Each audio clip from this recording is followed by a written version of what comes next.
pledge allegiance to the flag of the United States of America and to the republic for which it stands, one nation, under God, indivisible, with liberty and justice for all.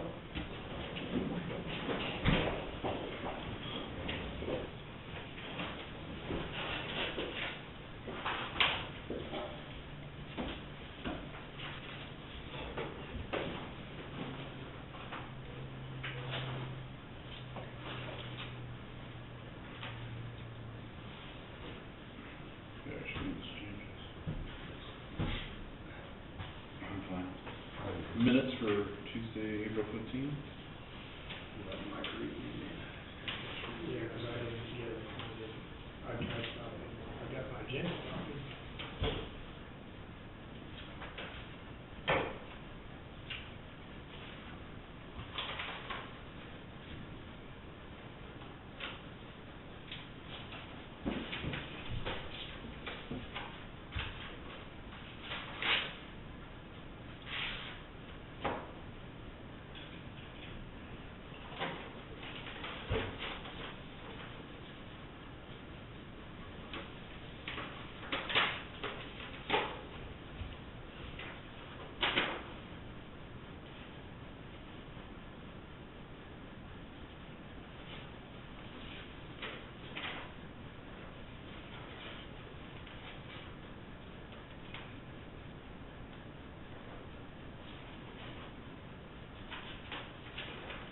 I just opened up this book, and I've been wondering about this.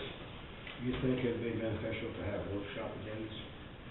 I think sometimes we do get stuff scheduled with the workshops. I mean, If it's something that's definitely scheduled, would be good. I think it'd be good that we all communicate. And if there's something we want to discuss, let's make sure we got it included, or even if we, so we know what we're going to be spending our time on, in case somebody has to gather information or something.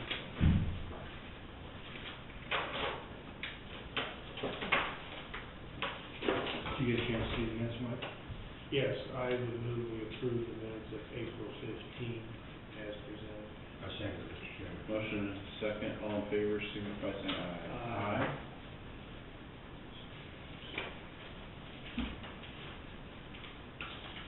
Okay, coming up at 1:15. Any reports?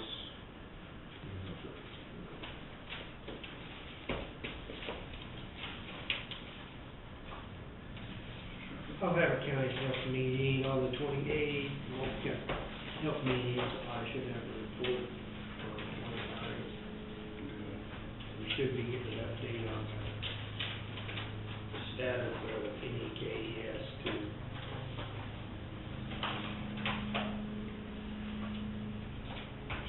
I had chamber board meeting, I don't know if there's anything major. We have a art walk this Friday.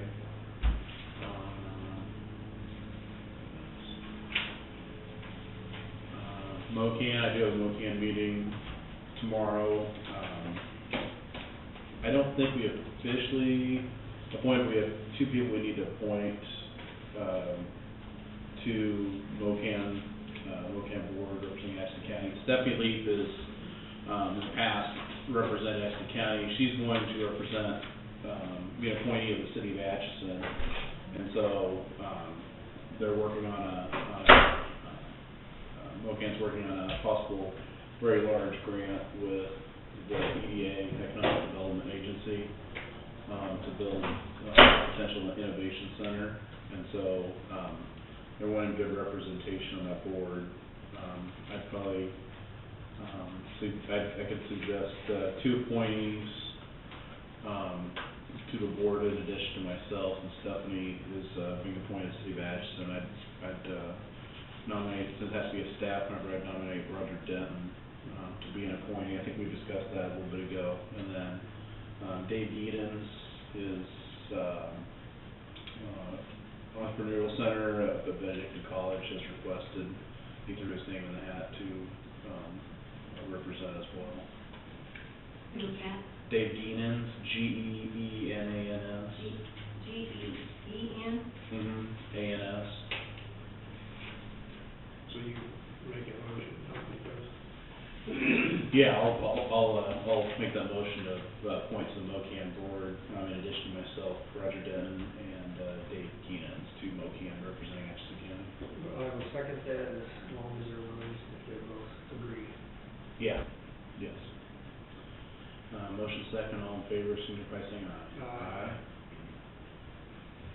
And I think maybe next week I'll see that, see if we get somebody come up and give us an update on, the EDA grant that they're looking at doing something, so, see if we get some people on that board. It's like a pretty big deal.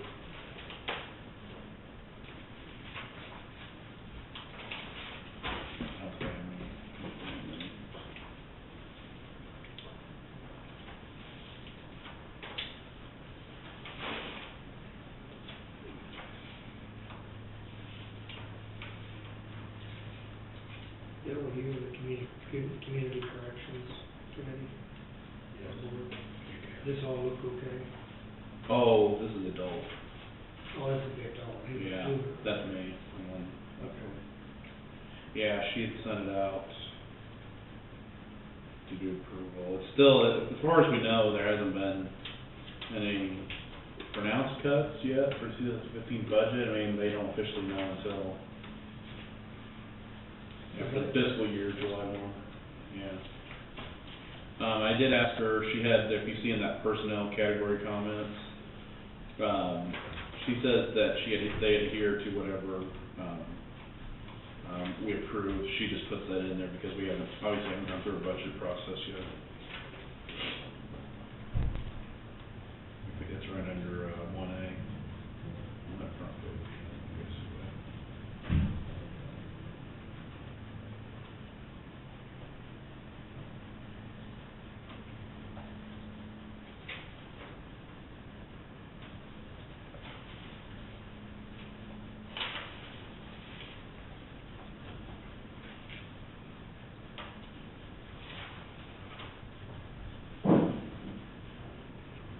Yeah, you remember Ray Roberts from KEC, the Secretary Ray Roberts, the Secretary of Corrections? Remember hearing, you were there, I think, weren't you? I could have been, I don't remember. Okay. He was, he came up and he spoke at a Rotary last week. He was talking about funding for corrections in 2015. He didn't foresee them cutting, actually said in some areas they were increasing some funding. Do we do something special for next Wednesday when Bob doing the town or That's tomorrow. tomorrow? Yeah. I guess I show up. I haven't been notified to do anything else. That was from like 10 to 1. I think it's 10:30 to like 11:30 or 12, yeah. I'm not sure, it's going to be great, I got a full schedule Yeah. tomorrow. Some seeds around, I don't know, you tell me which one you got that on the garage. That's a pretty good day. So we get her, so that's a good day. So we wrote today, we should get a real good day for that breakdown, so we, some of that will be showers tomorrow morning. And then they're still, How much rain did you get today? It's not got very much. You got a pretty shower. yeah, you look like eastern, southeastern, I think they had 300-400, something like that. Double that at least. Just enough to make it look sticky, they didn't go back to field till about 3 o'clock or so. Yeah.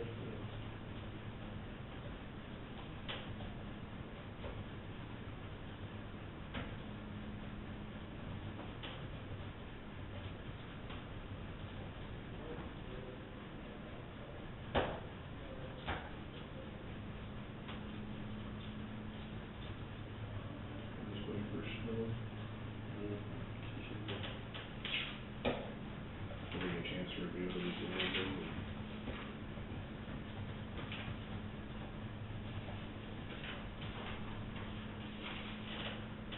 They're watching pretty close on release numbers and Anyone called Brianna area, she's returning call 82.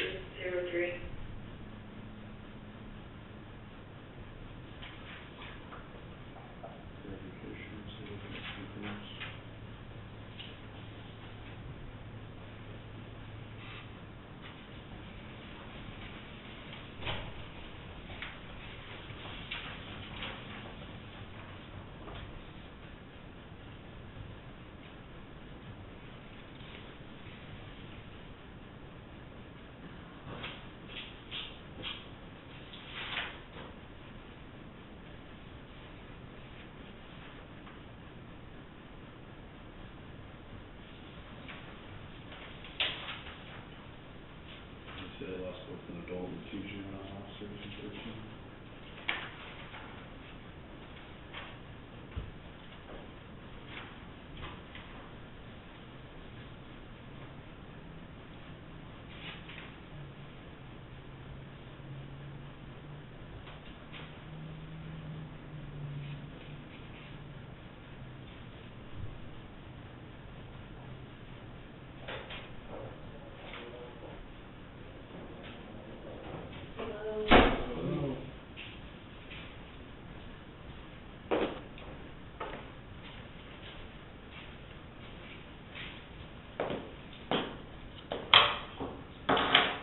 Just read it over. Sorry, I didn't see that last week, I don't know what I was thinking. Nothing. And then I walked up and forgot my cheat sheet notes, so, questions I'll have to dig through now. Do you have a copy? Yeah, I just had my notes all lined out. Pauline printed a copy off for us, and I already printed one off. I got And it. I'll take one for my minutes. By the time I thought I found my glasses, I forgot my notes. You wanna text them up, Man. or you wanna talk to her on the phone, and she can type what she's doing?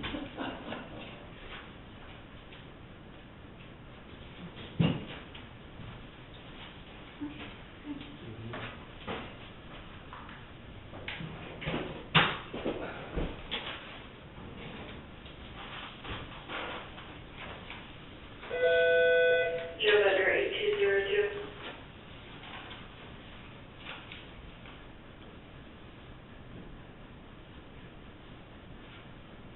So the closure rate, you have to get from 41 to 75%. Or a 3% increase, Fair rate. yeah. And for FY13, our numbers, right now for our numbers went down in FY13, not in a good way, I guess they went up, so our education numbers did, our success rate went down. And of course, that number was on my notes, but.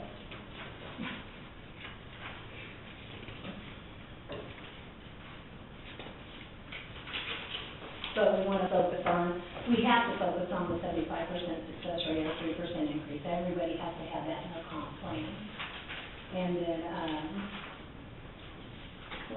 we have an ongoing goal, which is quality assurance. And,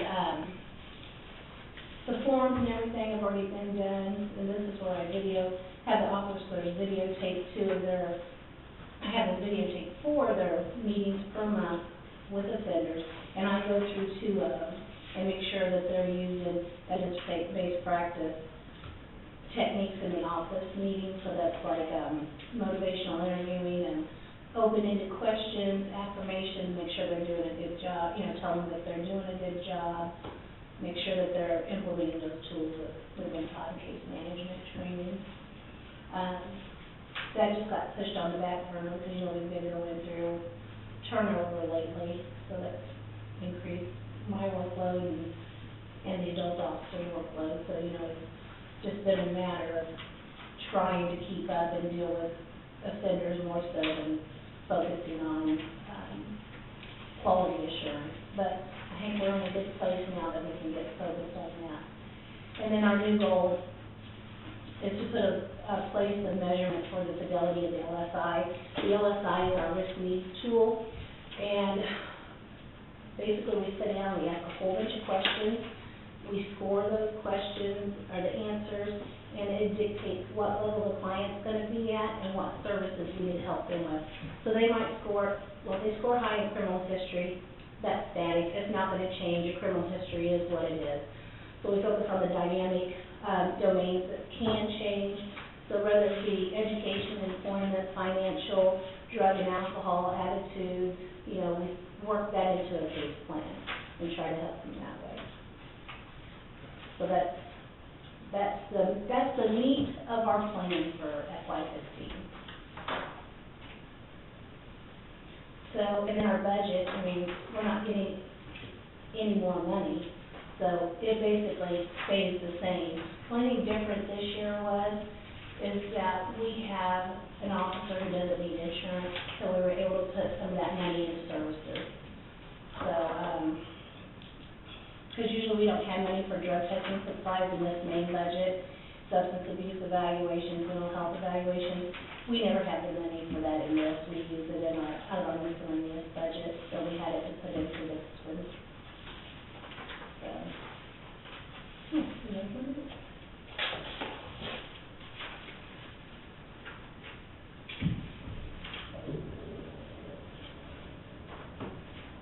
And once again, our current allocation is $163,420, and that's what we worked with as far as our budget.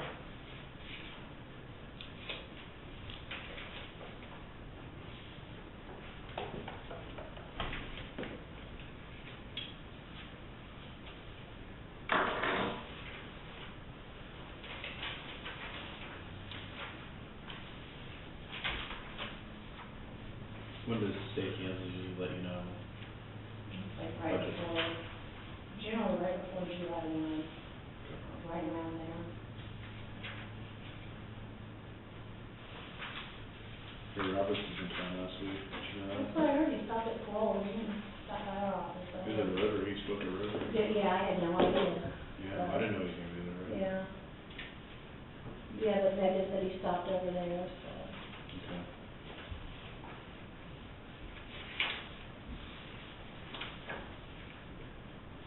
He was indicating that, they didn't see a reduction in funding coming in 15, what he was told all of us, Good.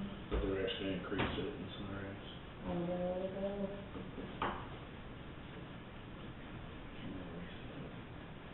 Did you say more to the facilities or school? I don't remember specifically saying that. I know it had to do with like rehabilitation, I believe.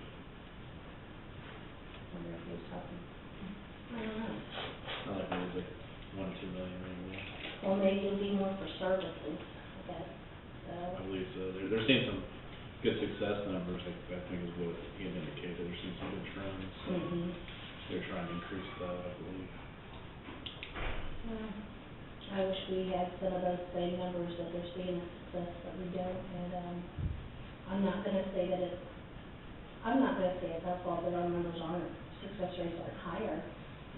We're a smaller town, and we know what our people are doing, and they're just not gonna get away with doing things they shouldn't be doing.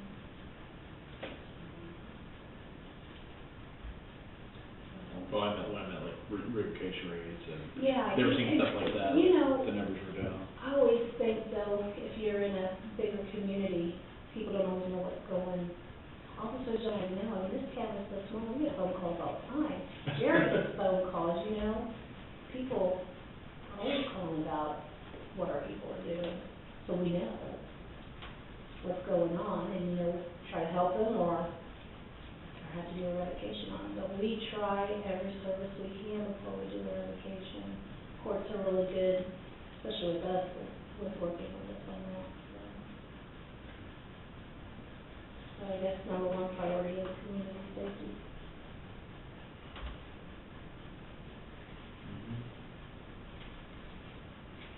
I have no more questions. Somebody else have questions for me?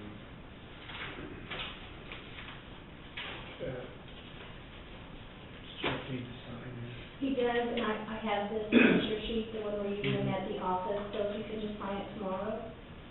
Okay. Okay. I would authorize, the chairman Keely would sign the comprehensive or whatever it's called, the plan for, Edison County Community Corrections. Second, Mr. Chairman. All in favor, signify by saying aye. Aye. Carried 3-0. If you guys don't need your copies, I'll take them back with me for the meeting tomorrow, in case maybe wasn't there.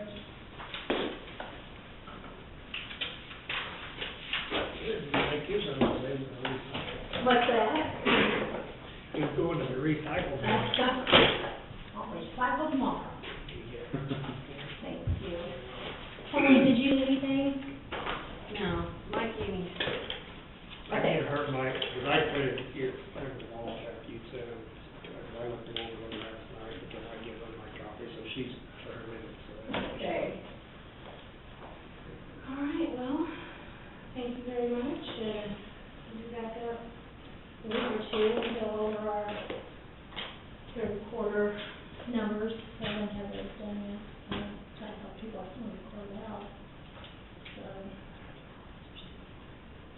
Who is your new? Delete, she graduated from BC last year, she was working at, the guidance center, she came to us from there. Oh, wow. I'm lucky, somebody got him, he was short, and he passed. And you can have it over there, Yeah. and of course, medicine she's doing, what she does, so. Oh, anyway, I guess that's it. Thank you. Thank you, Have a Shirley. good one. Mhm. See you tomorrow. Okay. All right. Any questions?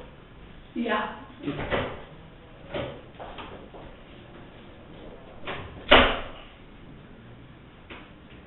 Bit of thanks for that water.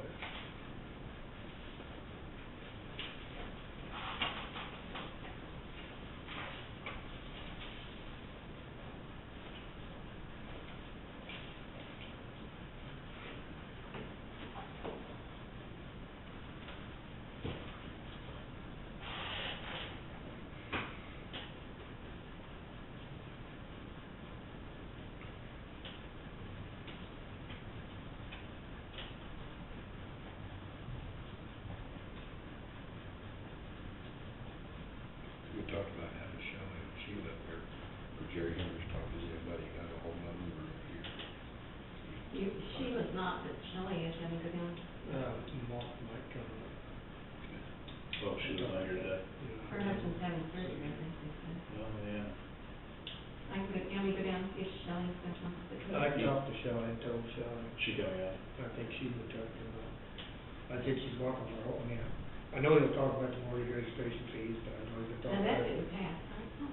What's that? That didn't pass through, did it? It did. It did? But I think it was passed, we'll find out later, I get confused. Okay, so the fixtures one, the Senate passed that, but it's gotta go back through the House because they added all those amendments, that 2463. Well, I printed from the KAC, and that was one of them that didn't pass, was the mortgage. You wanna read that? I thought it was passed. We'll find out, Jerry. I'll be right back. Wait a second. I'll be right here. And I think Mark, I said something to Mark, it's like Patty, Mark, she is here, and then Shelley said she was going to come up. I thought it'd be good if they be here, because I think they need, because not only that, but that bill that they're wanting to, limit what you can charge for copies, it's gonna affect every office in our, of course, I mean, Shelley said it affect her, it affect Pauline, it affect. What will say? There, I don't know what it, there's a bill out there to limit what you can charge or how many free copies that you have to, you haven't seen that one? Mm-mm. There's some general statute ones that recommend how much you should charge for a copy of it. Yeah, it was recommended, but they're going to say that you have to provide it for so many copies, and if it doesn't take more than an hour's time, you can't charge an hour's rate, and blah, blah, blah, blah. Wonder how they define copy. Copy could be electronic, doesn't necessarily need to be paper. Well, just go to your last trip to the USDA, or they don't always print stuff off for you. No. That'd be nice. That's what the mortgage registration fee cut down the price too. They base it on paper, there's no paper, so there'll be no fee.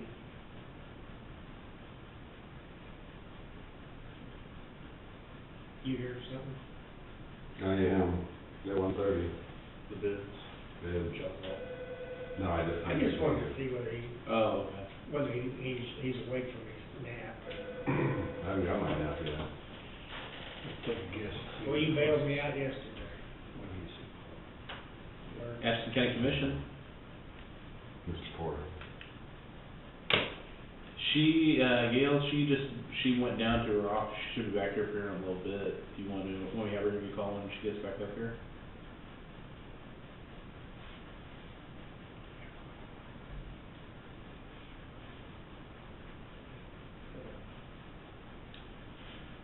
Yeah, Pat and I think, Chris were working on that. Have they talked with you at all, or have they contacted? Make a Okay. variance.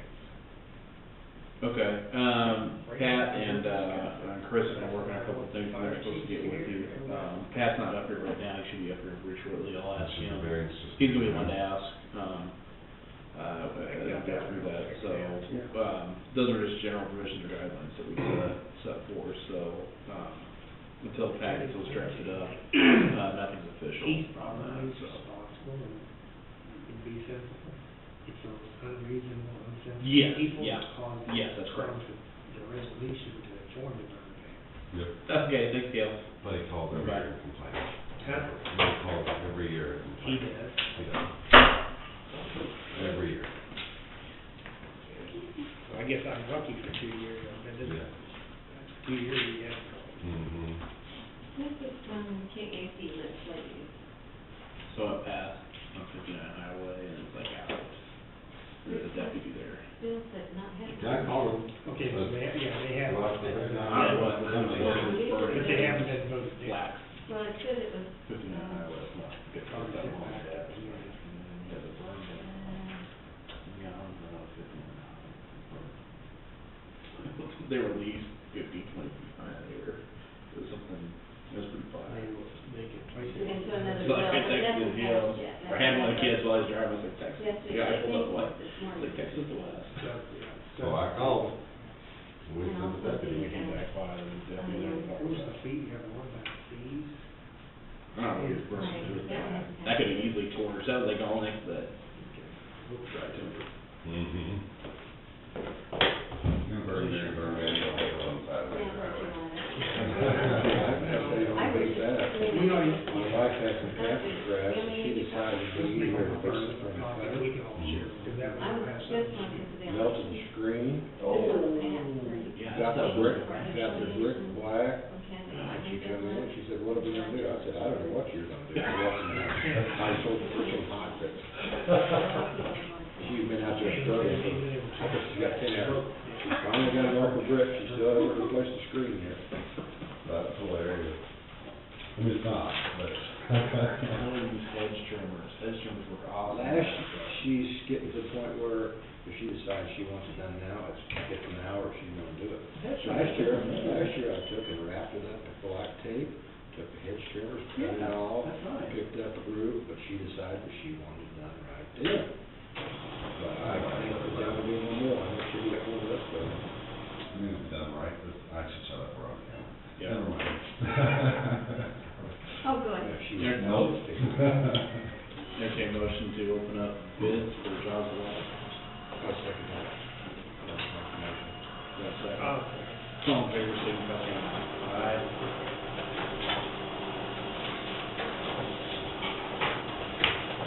First one is from Fire of Records.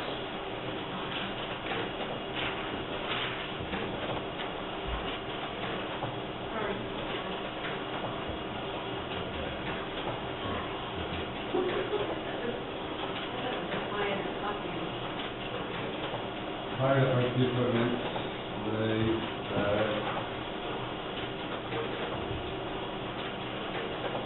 the Mass Hauler, they only did, only did on one template, so, price.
smaller the envelope, the smaller the bid.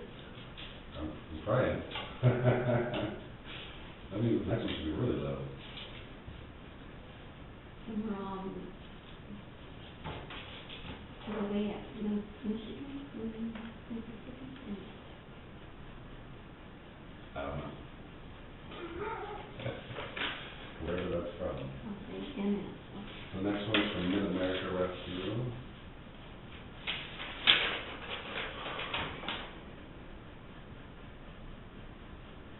And they met our specs, and they are $44,072.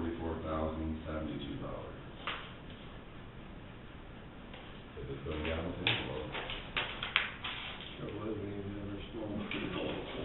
Last one, it's smaller. How many companies did you send out bids to total? I sent you 3, and I got 4 bids. Oh, So, good. Where's this one from, Wyoming? Yep. Okay.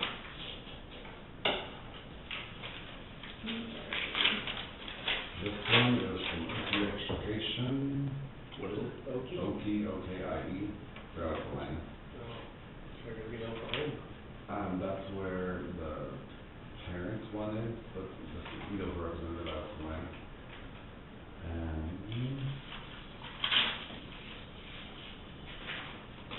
email all our bids, and it's 42,000. That's all our bids back. Even? 42,000 even. Okey dokey. Where did that fit, and what did you, what did we? 42,000 is what I did, or is what I budgeted.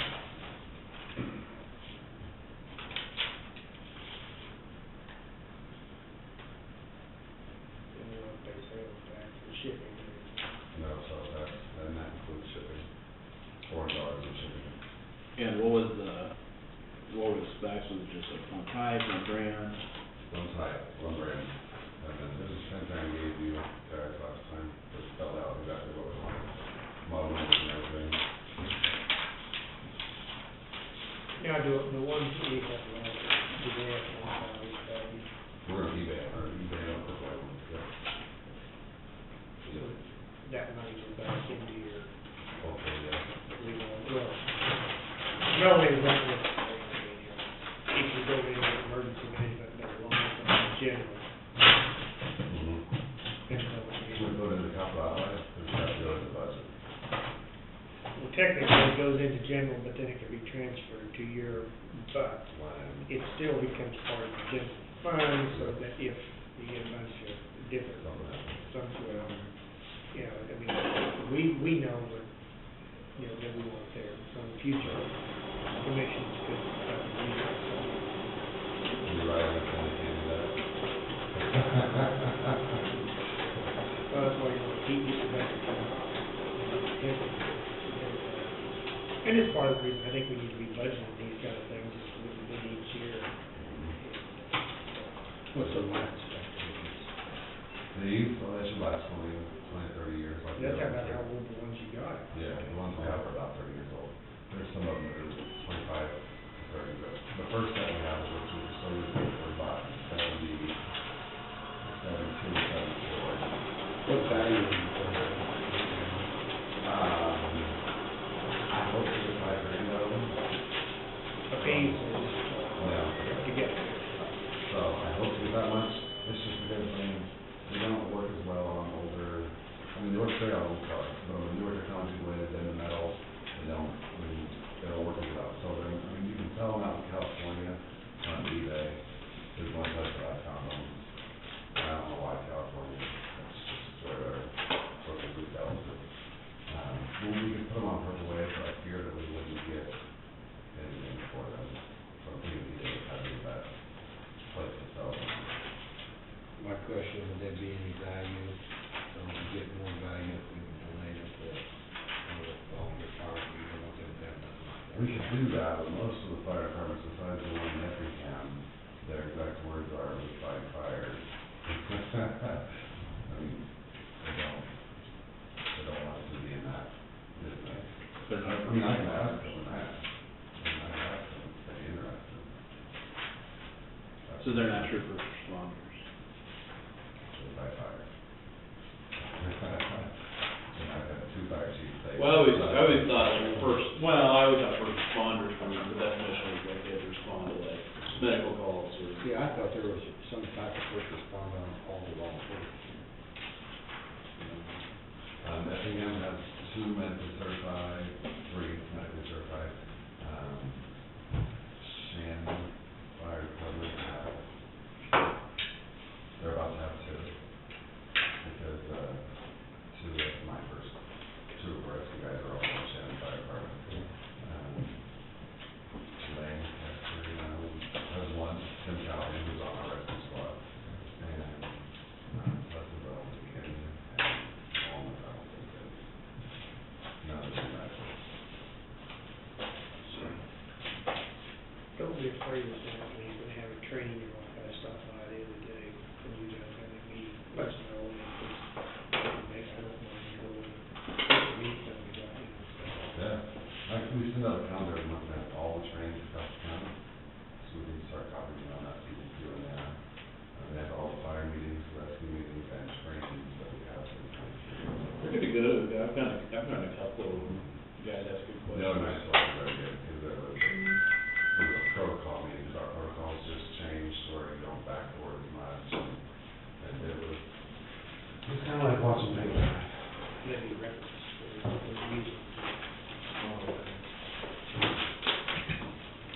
all right, so back to this, okay, expectation out of Salina was the lowest for 42,000.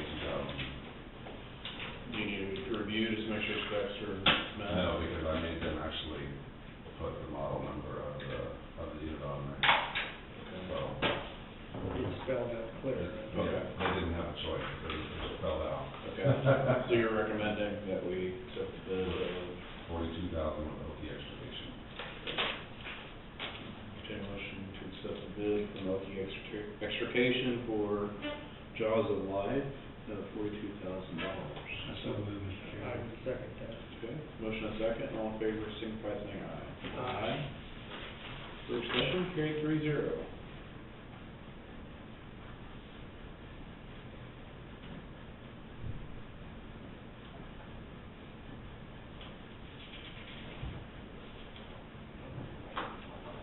Did you update our site or something was still showing like broadband as of yesterday? Did you get that updated? Yeah, I knew you were off correctly. I thought I Just let you know. I got one now, said that we're gonna. Yeah, but I think I forgot to take it off the website. On the front page of our website, it says whether we're burned in or not, and I think I forgot to take it off.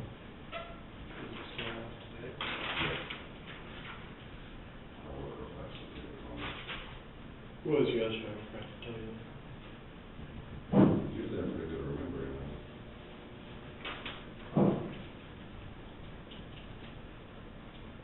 It is off. Okay, good.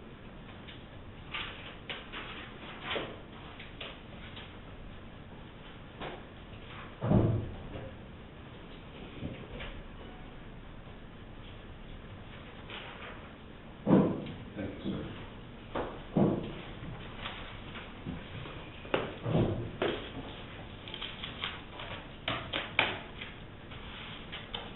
And that's all I got. Do you have any more, or is there any further discussion on that?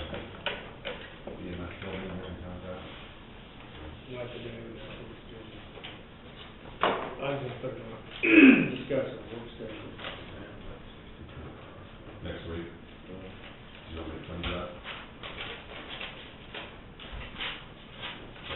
I suppose, if you want to. What's that?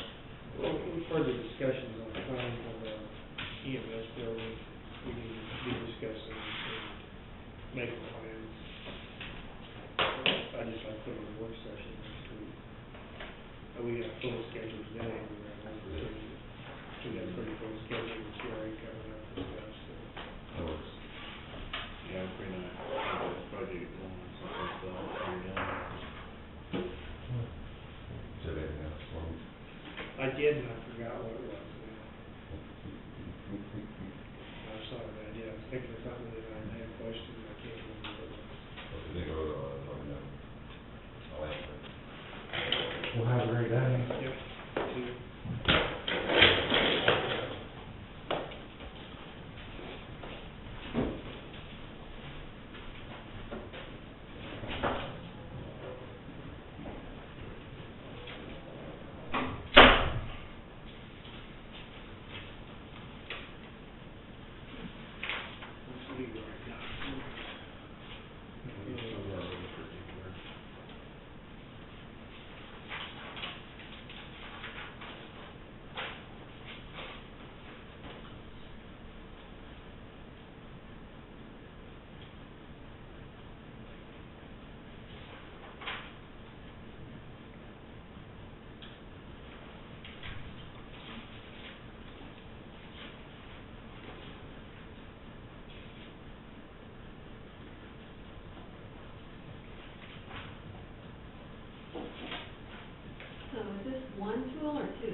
Is it two of them? Two sets.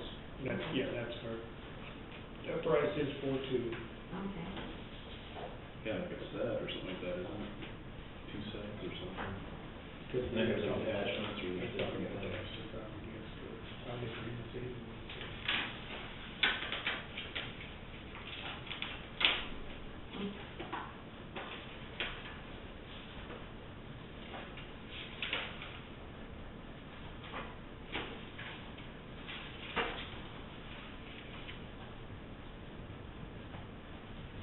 That will cover the, You said it was. Maybe. 140, 145, was it? probably.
Well, we, at Judy said, you know, we kind of talked about a lot, kind of, courtyard security.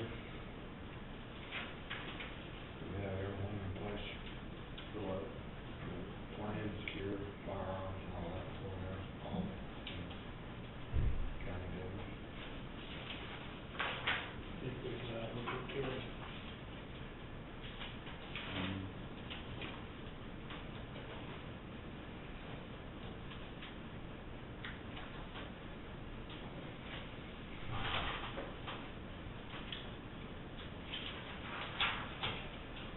It's something you might want to ask Jerry. I heard that, of course, they have a pretty full plate, but I understand there was no readdress.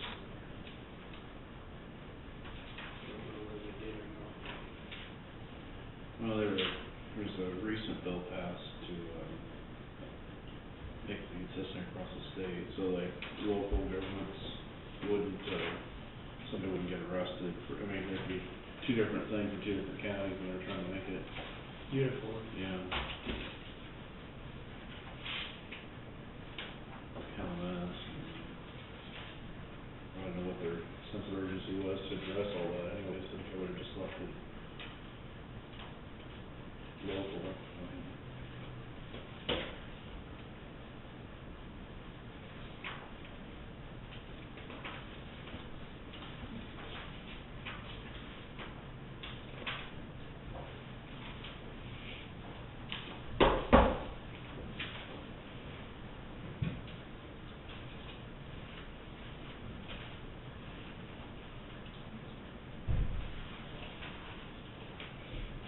Did you guys see that letter about the protest? You should see the fire district. Yes, I've asked about that. Yeah, well, they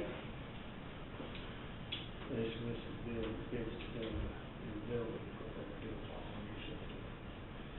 Bunch of people don't think they need that big a building and blah, blah, blah, blah, so there's a bunch of people trying to protest it. But even from, you know, so they want to put it to a vote. Have you seen the plans of the building? West Side is just pretty basic, basically, building one meeting room in, what, 4 days or something like that.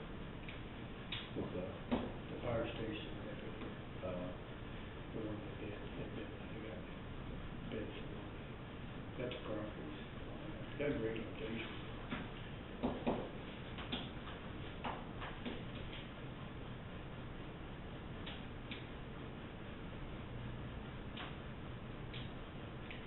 Is there a bottom line what they're gonna add to the taxes on that city or something that could just decide as well? Well, it'll, see, the city is turning their portion over to the fire district, so it's actually the city of Effingham plus a certain amount of surrounding areas. So anybody that falls in that boundary or jurisdiction will be levied a tax, basically, in addition to the operating budget.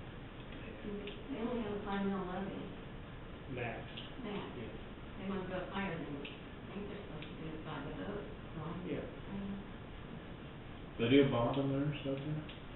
Well, I think they're doing lease purchase. Lease purchase. Yeah, but that's, I mean, that might get them over, depending on how long, you know. I don't know. It causes them problems.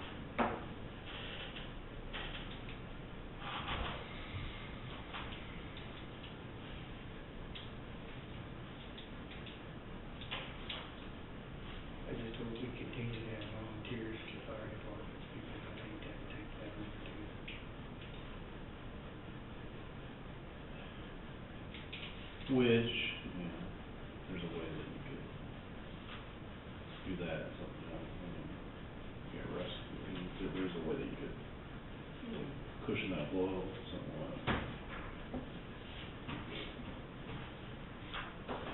Or you could even, you know, I think some guys will even do something like they'll have, depending on how the layout is, they'll have actual districts, and then they'll have somebody like full-time staff, and then they can call in more or something like that. I think I've heard that at KC before. There's different ways you can do it.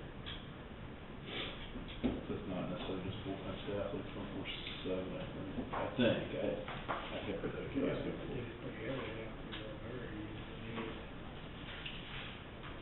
But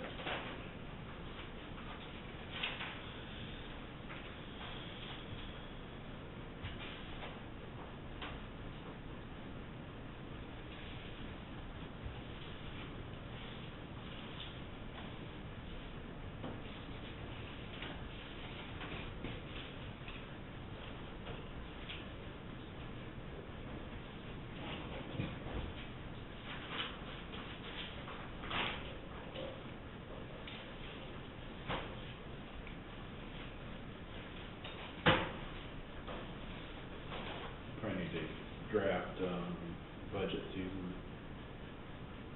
As far as where we wanna start, how we're gonna do it, trying to start doing that pretty soon. Like to get one on that today, if we could.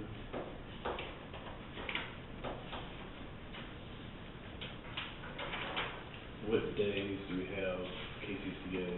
When is that? Section 7, isn't it? Six through to eight. Oh, six through. Yeah, I think we was gonna discuss that, that's only a couple of weeks away. We could actually have a work session here, I don't think we need to be out there, unless somebody wants to go to that open session, we don't need to be there till 5 o'clock. So we can almost adjourn here by 3 and make it done. What is the open session? Is that like a Kansas Government Institute class, or what is That's that? the basic. Which one was it? Do you know which one it was? I think we did that. Okay.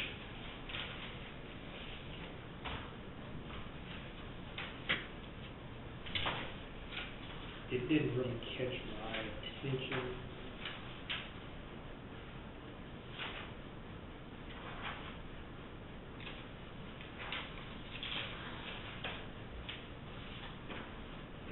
Bill said he wants to go through an ag here.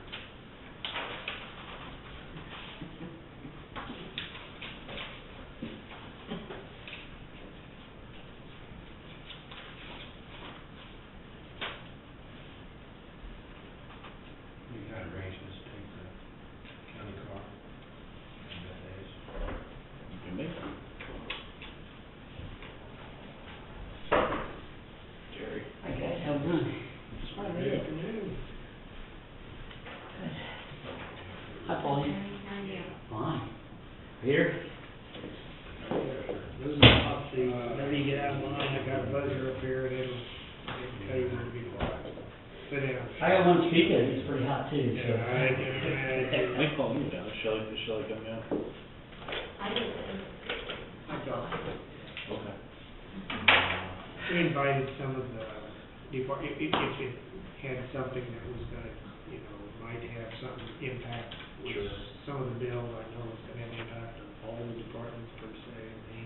I had like 13 different Yeah. issues to discuss, I'm sure we'll It's get gonna come up. them all, really a lot of them. Like the mortgage registration fee, Okay, bye. the deeds will come, I think somebody from the treasurer's office, volunteers. Shelley was on her way. Huh? Shelley was on her way. Okay. Jerry.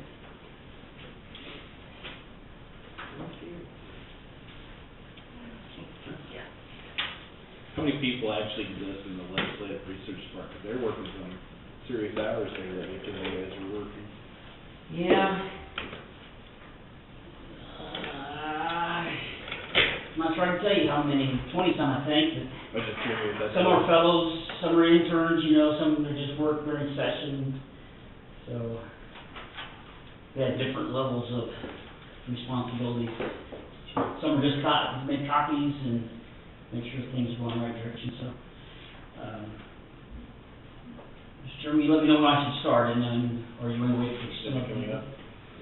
Where do you want to start, because. Yeah, you can tell me if I'm gonna go to a subject, you think we should wait for somebody, I can skip over, how's that? Okay, tell us what you want to start with, Okay. Start with school funds, That's on my list.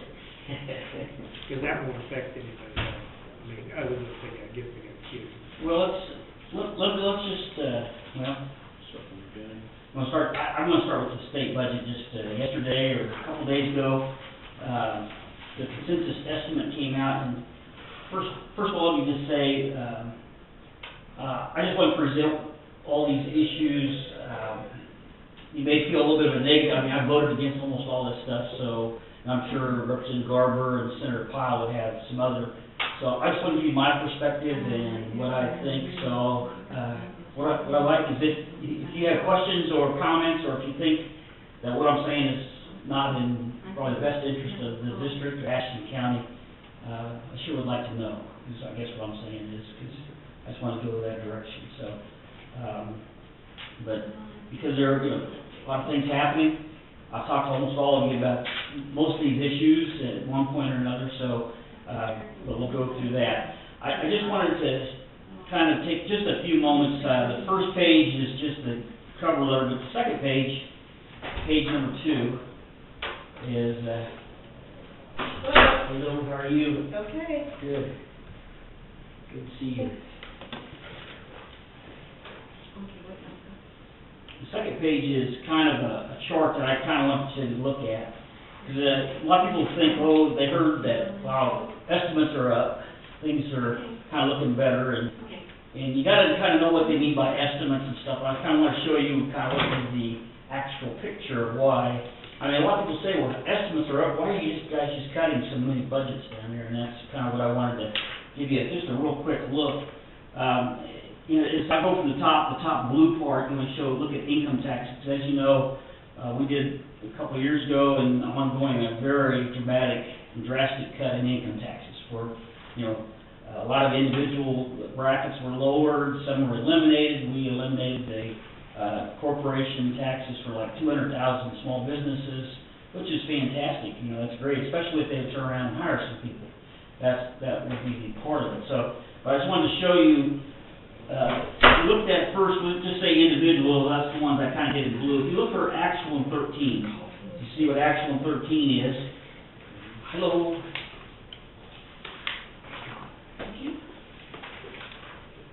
It's just a little under, it's a little over 2.9 billion that we collected individual. If you go out and say, think we're going to get in 2015, you can see it's almost $400 million less. So you can see,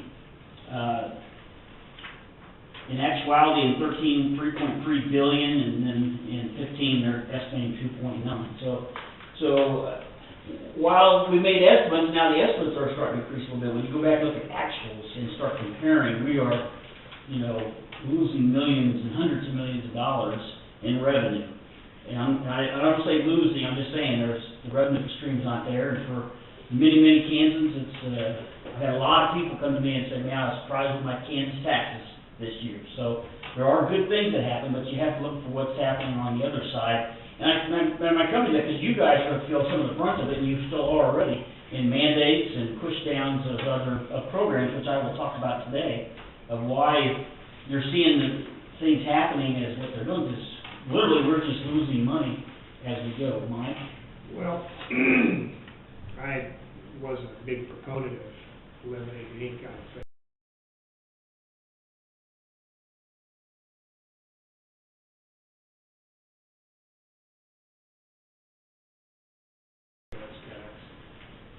I always thought that was income tax. I never did mind paying that. I mean, it just don't make a lot of sense to me why, whether you're going to get true benefit. I mean, I really never heard of a company or an individual say, well, I'm not moving to Kansas because of income tax. It's usually they want to know what the property tax is. And that's what people want to debate around. I guess my question might be, how do they go about picking and choosing who got 100% break and who got I mean, this just doesn't seem like It's defend the governor. I mean, I'll defend the governor. I mean, the governor Brownback had this plan in line, but he also had pay-fors in it. He wanted to increase some other taxes to, you know, pay-fors. And the legislature took all his taxes, but didn't give him his pay-fors. So, you know, that's a big part of it. So, I mean, I can't put the whole blame on the governor. It's just, I mean, it's really the legislature that, the governor said, I want to reduce these income taxes, especially, you know, his thought and their thought is if you eliminate all taxes for 200,000 small businesses, they'll go out and hire more people. People will have more money to spend, and then your retail sales tax, you know, should go up because you have more consumption of goods going on because you have more people working. Okay? Now, number one, we didn't give him his pay for it, and that's going to come back to hurt us, I think, in out years. And though it hurt it, I mean, we're either have to cut more and more spending, or some other tax revenue will have to be raised, which will be. I brought the green sheet with me, and I didn't want to bring that. This shows me what happens all the way up to 19, and we're in red numbers in 2 years. Red numbers mean we have to either make some dramatic cuts in other agencies or raise some revenue. doesn't balance. Yeah, well, Unless you get to that belief that a lot of businesses are gonna start, a lot of people will start buying, consuming, and your retail sales will go up, okay? But that's why I put in yellow here. If you look at yellow, our retail sales were actual 2.1 billion dollars, and you see it isn't even, and the governor's told us, you know, we're gonna have this little dip, and then it'll come out, so it could happen. I'm not here to say it's not, I'm just showing you what I get and what I've seen and what I'm looking at. I think you should also understand that, so, I mean, a lot of people read the papers and say, oh, if you read the front page here, it says, you know, the overall estimate for both fiscal increased by a combined $177 million. Well, it is if you go from one estimate to the next, but from actual to reality, we're not increasing funding, okay? And then at the bottom, way at the bottom, the blue line, I think this is my handwriting, so I just took the actual for 2013, which is total receipts. If I put everything together, that's $6.341 billion. And if you take what they will feel we will get in receipts in 2015, that's $5.991 billion. We're right under $350 million less in revenue than what we had in those times. So, is that from all revenue sources? this is all revenue sources. This is all your revenue sources in front of you here. So, okay. Mr. I didn't want to spend a lot of time on that, but I just wanted to let you know that, you know, you see why. And then, Mike, if you stop in this thing, I didn't put it on, it's on my green sheet here. Medicaid, the entitlement raises $50 million per year, no matter what we do, just the increase in medical costs. And the number of people increase, school costs increase close to $50 million. So we got $100 million more spending coming without doing anything. You know, those are all entitlements that we have to do. So we are spending more money and we have less revenue coming in. That's about my next question. Yeah. I mean, what about expenditures? Yeah, we got expenditures coming that are all, they're entitlements. I mean, we can't, no matter what we do, we can't stop it, so. Okay.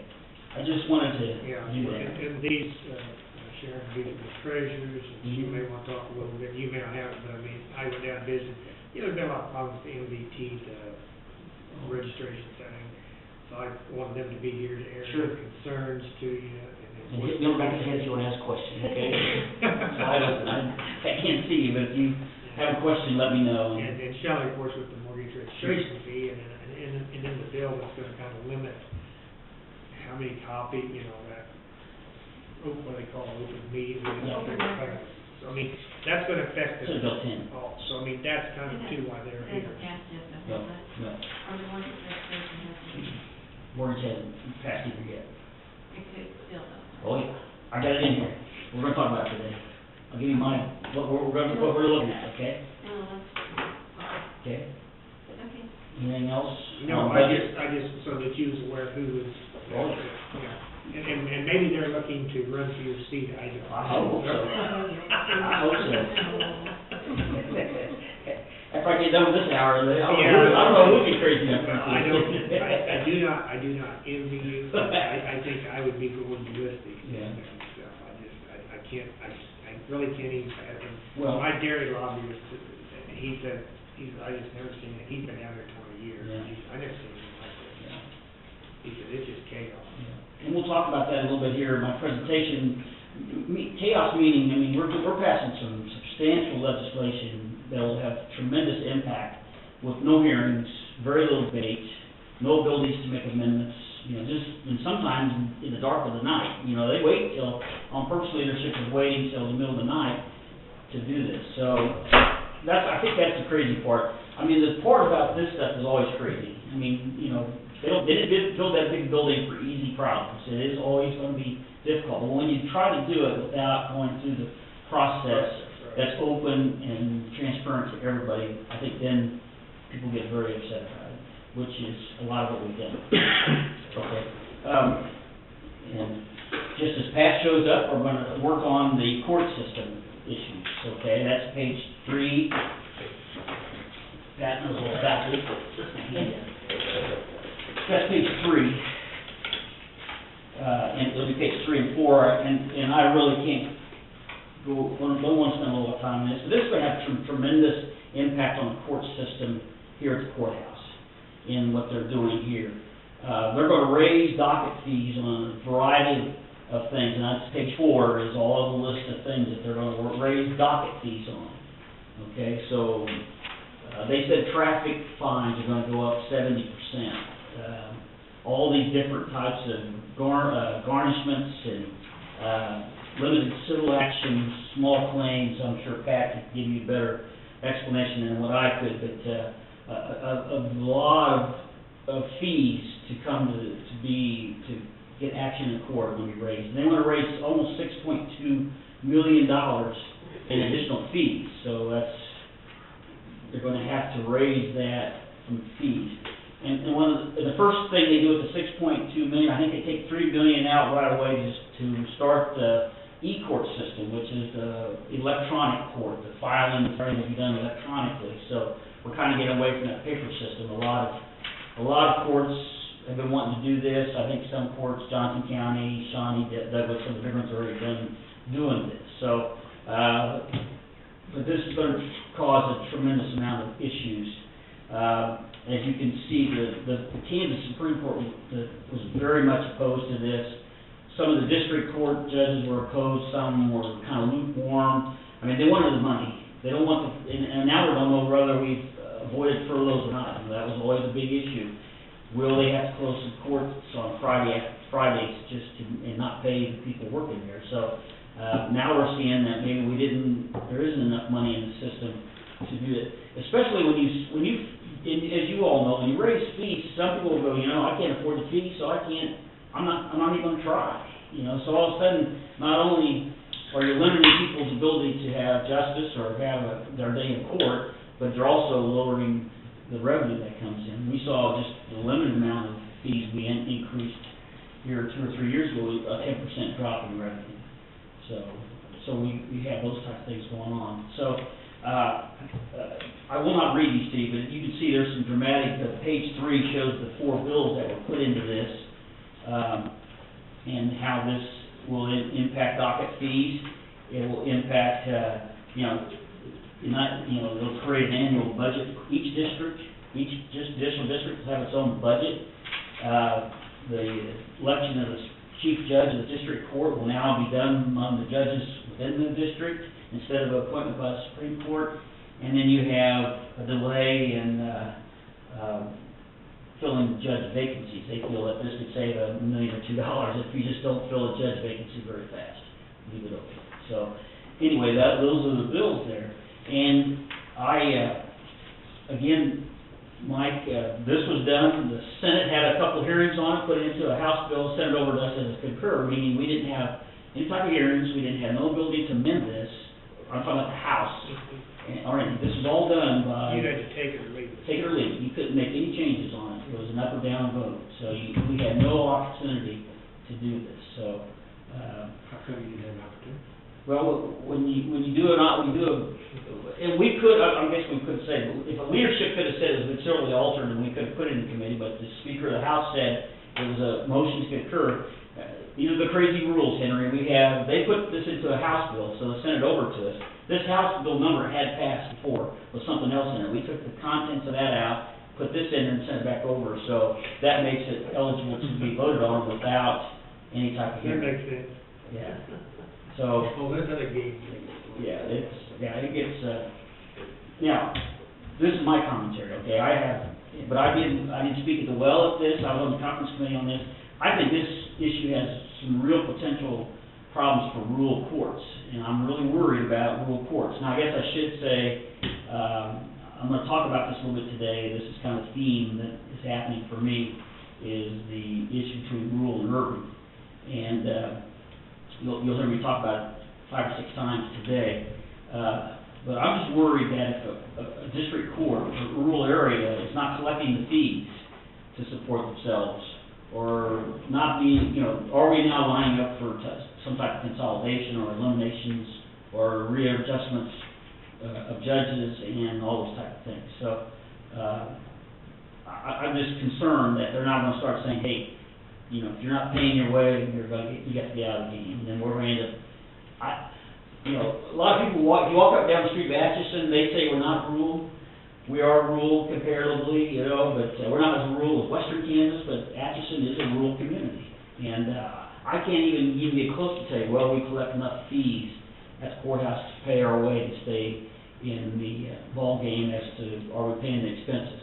So that's gonna be an issue that I think you guys need to watch. I think you're gonna be the ones that will have to help fight for keeping judges and the court system in our courthouses. And so, I really have real problems with this, because, number one, all the things we've done, in the seventies, you know, we had a constitutional amendment that, you know, we did away with individual courts, went to a unified court system, and did it through a vote of the people. And now we're going back to what we were doing before. So, it really has a lot of issues for me. So, okay. But that's, you're starting to spell out a general theme that's been going on for 6 or 8 years, as the representation from the rural areas is diminishing because of population. The urban people feel that they know they got to plow, so everything hinges around, this is the way we do it in the urban areas, so if it's good for us, it's good for you. Well, they were talking, and I'm just, this is again what was told to me in conversation, and was told in testimony by the court, the judicial. I mean, now that you got this e-filing going on, you know, if you're up in Atchison County and you're kind of slow, let's say Sedgwick County can say, you know, we're gonna let go of 4 or 5 of our court workers, and then we'll give everybody else a raise down there, and then we'll send, because we have e-filing, we send court cases out for review to other courts that are slow.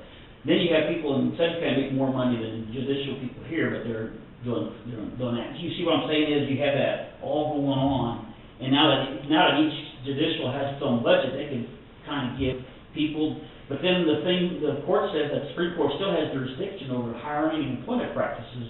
Well, now you've got this problem of, you know, you're doing different employment practices, but the Supreme Court's supposed to have jurisdiction over it. Termination's going to be a very difficult issue, you know. So, anyway, just wanted to bring it up. I think you need, I'm not telling you what to do, but you better keep your pulse on, your finger on the pulse of this issue. So, let's go to page 5 that I brought. I did this on purpose because these people came to my office, these people being the Bankers Association. These are the people that have brought Senate Bill 298, which is the mortgage rate issue to us. And they brought in now, this is what county revenues will look in 2019. As you know, we have a bill that has passed the Senate. It's a 5-year phase-in. Phase out or phase in. To phase out of the mortgage rate and then phase in, I think $12 a page or something like that, of filing of mortgage in the deeds office, okay? So we're going to raise that. But as you can see, I brought this because some counties are winners, some counties end up getting more funding, and some counties are losers, meaning no matter if this thing plays out the way it's supposed to play out, there are some counties that will have lost money in this. Well, Johnson County's a big one.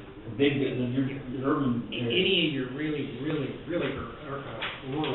that has a lot of farm loans, like particularly beef farms, credit or something like that. For example, Brown County, of course, they got an office up there. They're a big winner in this. Mm-hmm. You know, we won't lose as much, but here again, you're going back to what you were saying, the projection is what is their answer when you tell them, well, when we go paperless? Mm-hmm. How do you charge for a paperless piece of paper? I mean, Shelley, you got any input? I mean, you hear what we're saying? Well, with that phase in, you know, you're gonna have, each year, you're gonna have to programming for CIC to get that adjusted. And then how many documents are you gonna be sending back to the banks and everything because they don't have the right funds? Mm-hmm. You know, because everybody's used to the same amount, but it's been like this for years. Well, since 1926. Mm-hmm. Well, And you know why? I know exactly why they did it, because all of a sudden they think, because ag land's worth a lot, and they're missing out on some ag loans, they think. There ain't enough in that mortgage fee, I can't see that they're missing out on. How do you collect this HECP fund? Where do you collect that at? With each document that's filed. It's $1. See, another issue was in 298, they inserted a county clerk's tech fund, which that came up like nowhere. It came up out of blue sky. Yeah, I know, it's like, I was trying to scratch my head on where that stuff gets inserted, because I just don't see where, they cannot, the local banks are gonna struggle to compete in that system. It's not gonna benefit small banks. I don't know, have you been talking with Kansas Bank Association? I mean, do they understand that they generally cannot compete on, especially on the paperwork side of that federal loan process, or at least that's just what several bankers and others I've talked with on both sides. Right. And I've talked a lot to you, I just want to bring you what they're bringing me and what they're showing is what they see the impact will be. I mean, you have other people that have bigger numbers, bigger negatives than this. This is probably the most rosiest projection you're gonna see. I think the 18 million loss goes up from there. Because I think what Shelley's saying, other things that happen, you just probably don't see things much as mortgage, less paper mortgages being filed and all kinds of stuff. There are gonna be ways to get around it, is what I'm saying. Well, and it's like she said, each year you have to adjust, you gotta go in and readjust the software, the program and stuff that makes that, so that's an extra, cost or time for them as far as that goes, and, you make a little human error, just accidentally, slightly, the next thing you know, somebody's complaining, and then you gotta go back and redo it again, Well, I just wanted to come and tell you today, I've already told you, I plan to vote no on this. I'm gonna say no, and I am worried though, again, that, the Senate has passed this bill, 298's passed, it's now sitting in the tax conference committee, and here's what I'm worried about again, and then Henry, go back to this issue again, is I could see if they want to, they could put this in with 2 or 3 other bills that really need to be passed. and make it to where they get 63 people to hold their nose and make it happen. You know what I'm saying is, put something in that they gotta have, and then, It makes you, I like 2 of these, but I hate one of them, I gotta vote. I'm not gonna say that's, I haven't, but I got this feeling in my bones that that's what we're looking at, because the bankers are our they're big special interest group in the state, but I'm just saying, number one, they may not make it this year, but I'm worried about it's gonna happen someday, the momentum that they've got already. So we've got to work on how to ease this, But I guess. but when you look at the numbers, Johnson County and I just don't see how they, unless they figure out some way to make it work without the losses to the bigger urban areas. Well, I'm just going through here, look what Johnson, Sedgwick, let's see, we've got Shawnee. In there, Douglas would be in there pretty close, so what would Wyandotte be ahead there? When you look at representation, how can they vote for something like that where they know because in their area, this is gonna be a problem. This is a user fee, which I'm a great component of, balance of. And they're losing, I think the guy from Johnson County, I visited with him, that's 12% of the budget, of revenue. Wow. Do you get any feelings from some of the other representatives from those areas? It's okay, I guess, if you wanna be that diehard or Republican or whatever you mean, it just looks to me like it's causing chaos in this particular item. They're generating 1.16. The only time we come back at you, Mike, I have no facts and figures, this is what, except for I see it play out, is, Johnson County, your big urban areas are not as worried, they can pass property tax increases all the time, because, raising something 1 or 2 mills is very little on a house. But when we try to do that here, You know what I'm saying? So the impact, especially when they say, well, now, when you register, when you go get a mortgage for your home, you're gonna, this $700, $800, $900 is not gonna be there anymore.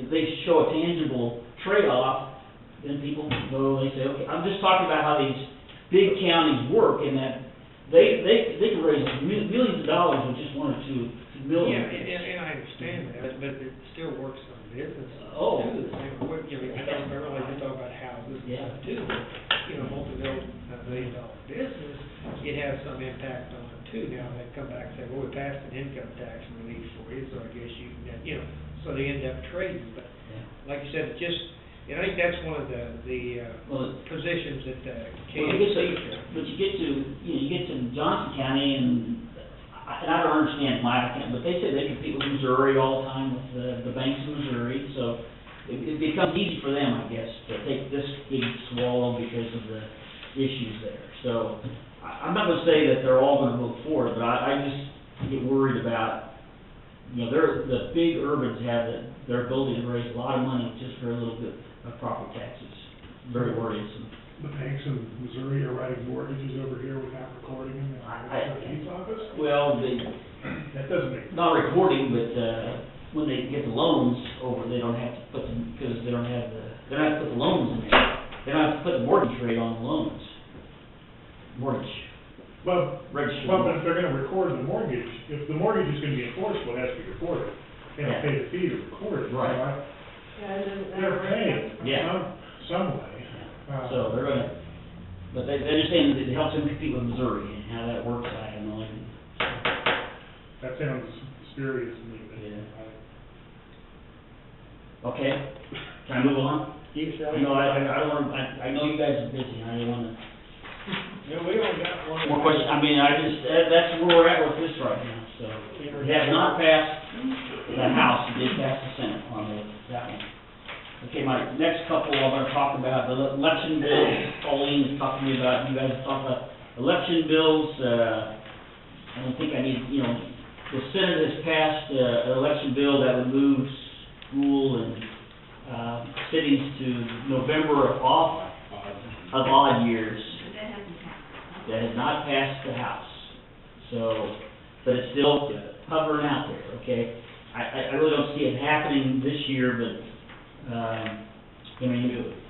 we have a very strong contingent, and I'll just say a political party you guys are well aware of, that really would love to have all these elections on November of even years. They want all these elections to happen when most people are at the polls. So, whether it all happens this year or not, this is an issue will be around for a while. And I know we've had, we have a ton of people say, you get a couple of constitutional amendments and all the judges stuff on there, you got a ballot that's gonna take at least a half hour to 45 minutes to fill out. A lot of people will walk away from that. So. You defeat your purpose. Yeah. The intent. Have you ever talked, I know this haven't worked out, about just doing mail ballots, like Washington or Oregon, where it just goes out to the voters? Well, we're talking about that. All this new school stuff is, Yeah. is all being done by mail ballots. That one. Yeah, mail ballots. So it's, I think it's quickly coming, to do mail ballots. The Secretary of State's office is not really Yeah. in favor of it, but it would give the people more chance to read through the stuff and. Give you more chance to review, but I think you open up some potential voter fraud when you do that. That's You probably. can have voter fraud now with advanced ballots. Yeah. I'm guessing there's Talk something about with voter electronic assistance. in the near future too, would be my guess. I know they're close where you can just, maybe someday vote on your computer at home, just go vote. They're pretty close. Yeah, so, somehow, some way, I don't know, I can't explain it, they say they're, We have a significant user ID and login, I'm sure they're probably credentials. yeah, so, you can vote. from- Wyandotte County was talking about that about 3 years ago through the mayor. Okay, and I won't vote for that this year. I think we got a lot of work to do before we get to any of that kind of stuff. So, again, I just wanted to bring it forward because it is still an issue that maybe next week from today we start back up could come up. So, I just want to talk about the school bill a little bit. because I do feel that, again, we're putting some more significant pressure on property taxes. And as you do that, I mean, it just dwindles your ability as a body to use that as a resource. And I think once, if the schools have to depend more and more on property taxes, then all the other entities that have to depend on property taxes, it becomes a very difficult issue. And what I mean by that is, as you know, we've raised the LOB from, was 30 to 31 now. This bill raises it to 33. The governor signed this bill yesterday. So any school district, after some votes of the people, can raise their LOB, local option budget, to 33%. So it just... How much is that funded? Is that totally locally funded, or is there some state contribution? There is some state equalization in there. Based on your value. State and classification evaluation. So, but again, you're seeing a lot of pressure on property taxes. The state's moving away from their participation, trying to put more and more onto the property tax. Okay. If I got time, I might come back to school, because as you guys know, I think schools are tremendously important on a number of different levels. I hope the gun ownership bill that has passed, that takes away a lot of jurisdiction for local control in courthouses and cities and stuff like that, that bill is passed, and I just want to make sure if you have any questions on that. But again, it passed with quite a bit of majority of voters of the legislature, because they all think gun ownership and the ability to carry a concealed weapon at all times is very important to them. So, I wanted to go to page 8 on my handout, just to give you, let's talk about this. This all goes back to the, I don't know if you had a chance to read this yet, but this is from Don Hyman. Don Hyman is a Republican from out western Kansas, Dighton, Kansas. Dighton. And so, I'm trying not to be negative here, you guys. I just wanted to show you that, and all the names above there are members of what we have a rural caucus. We have a caucus of legislators from the House that get together once a week, and we talk about issues that impact the rural community. That's why you see rural colleagues there. But this bill was introduced. This bill did not get a hearing. It's just sitting there. It's suffering. But as Representative Heineman wanted to do, was bring to our attention that the urbans are now starting their little bit of a saber rattling, I call it. We can just change a few words in the tax law, and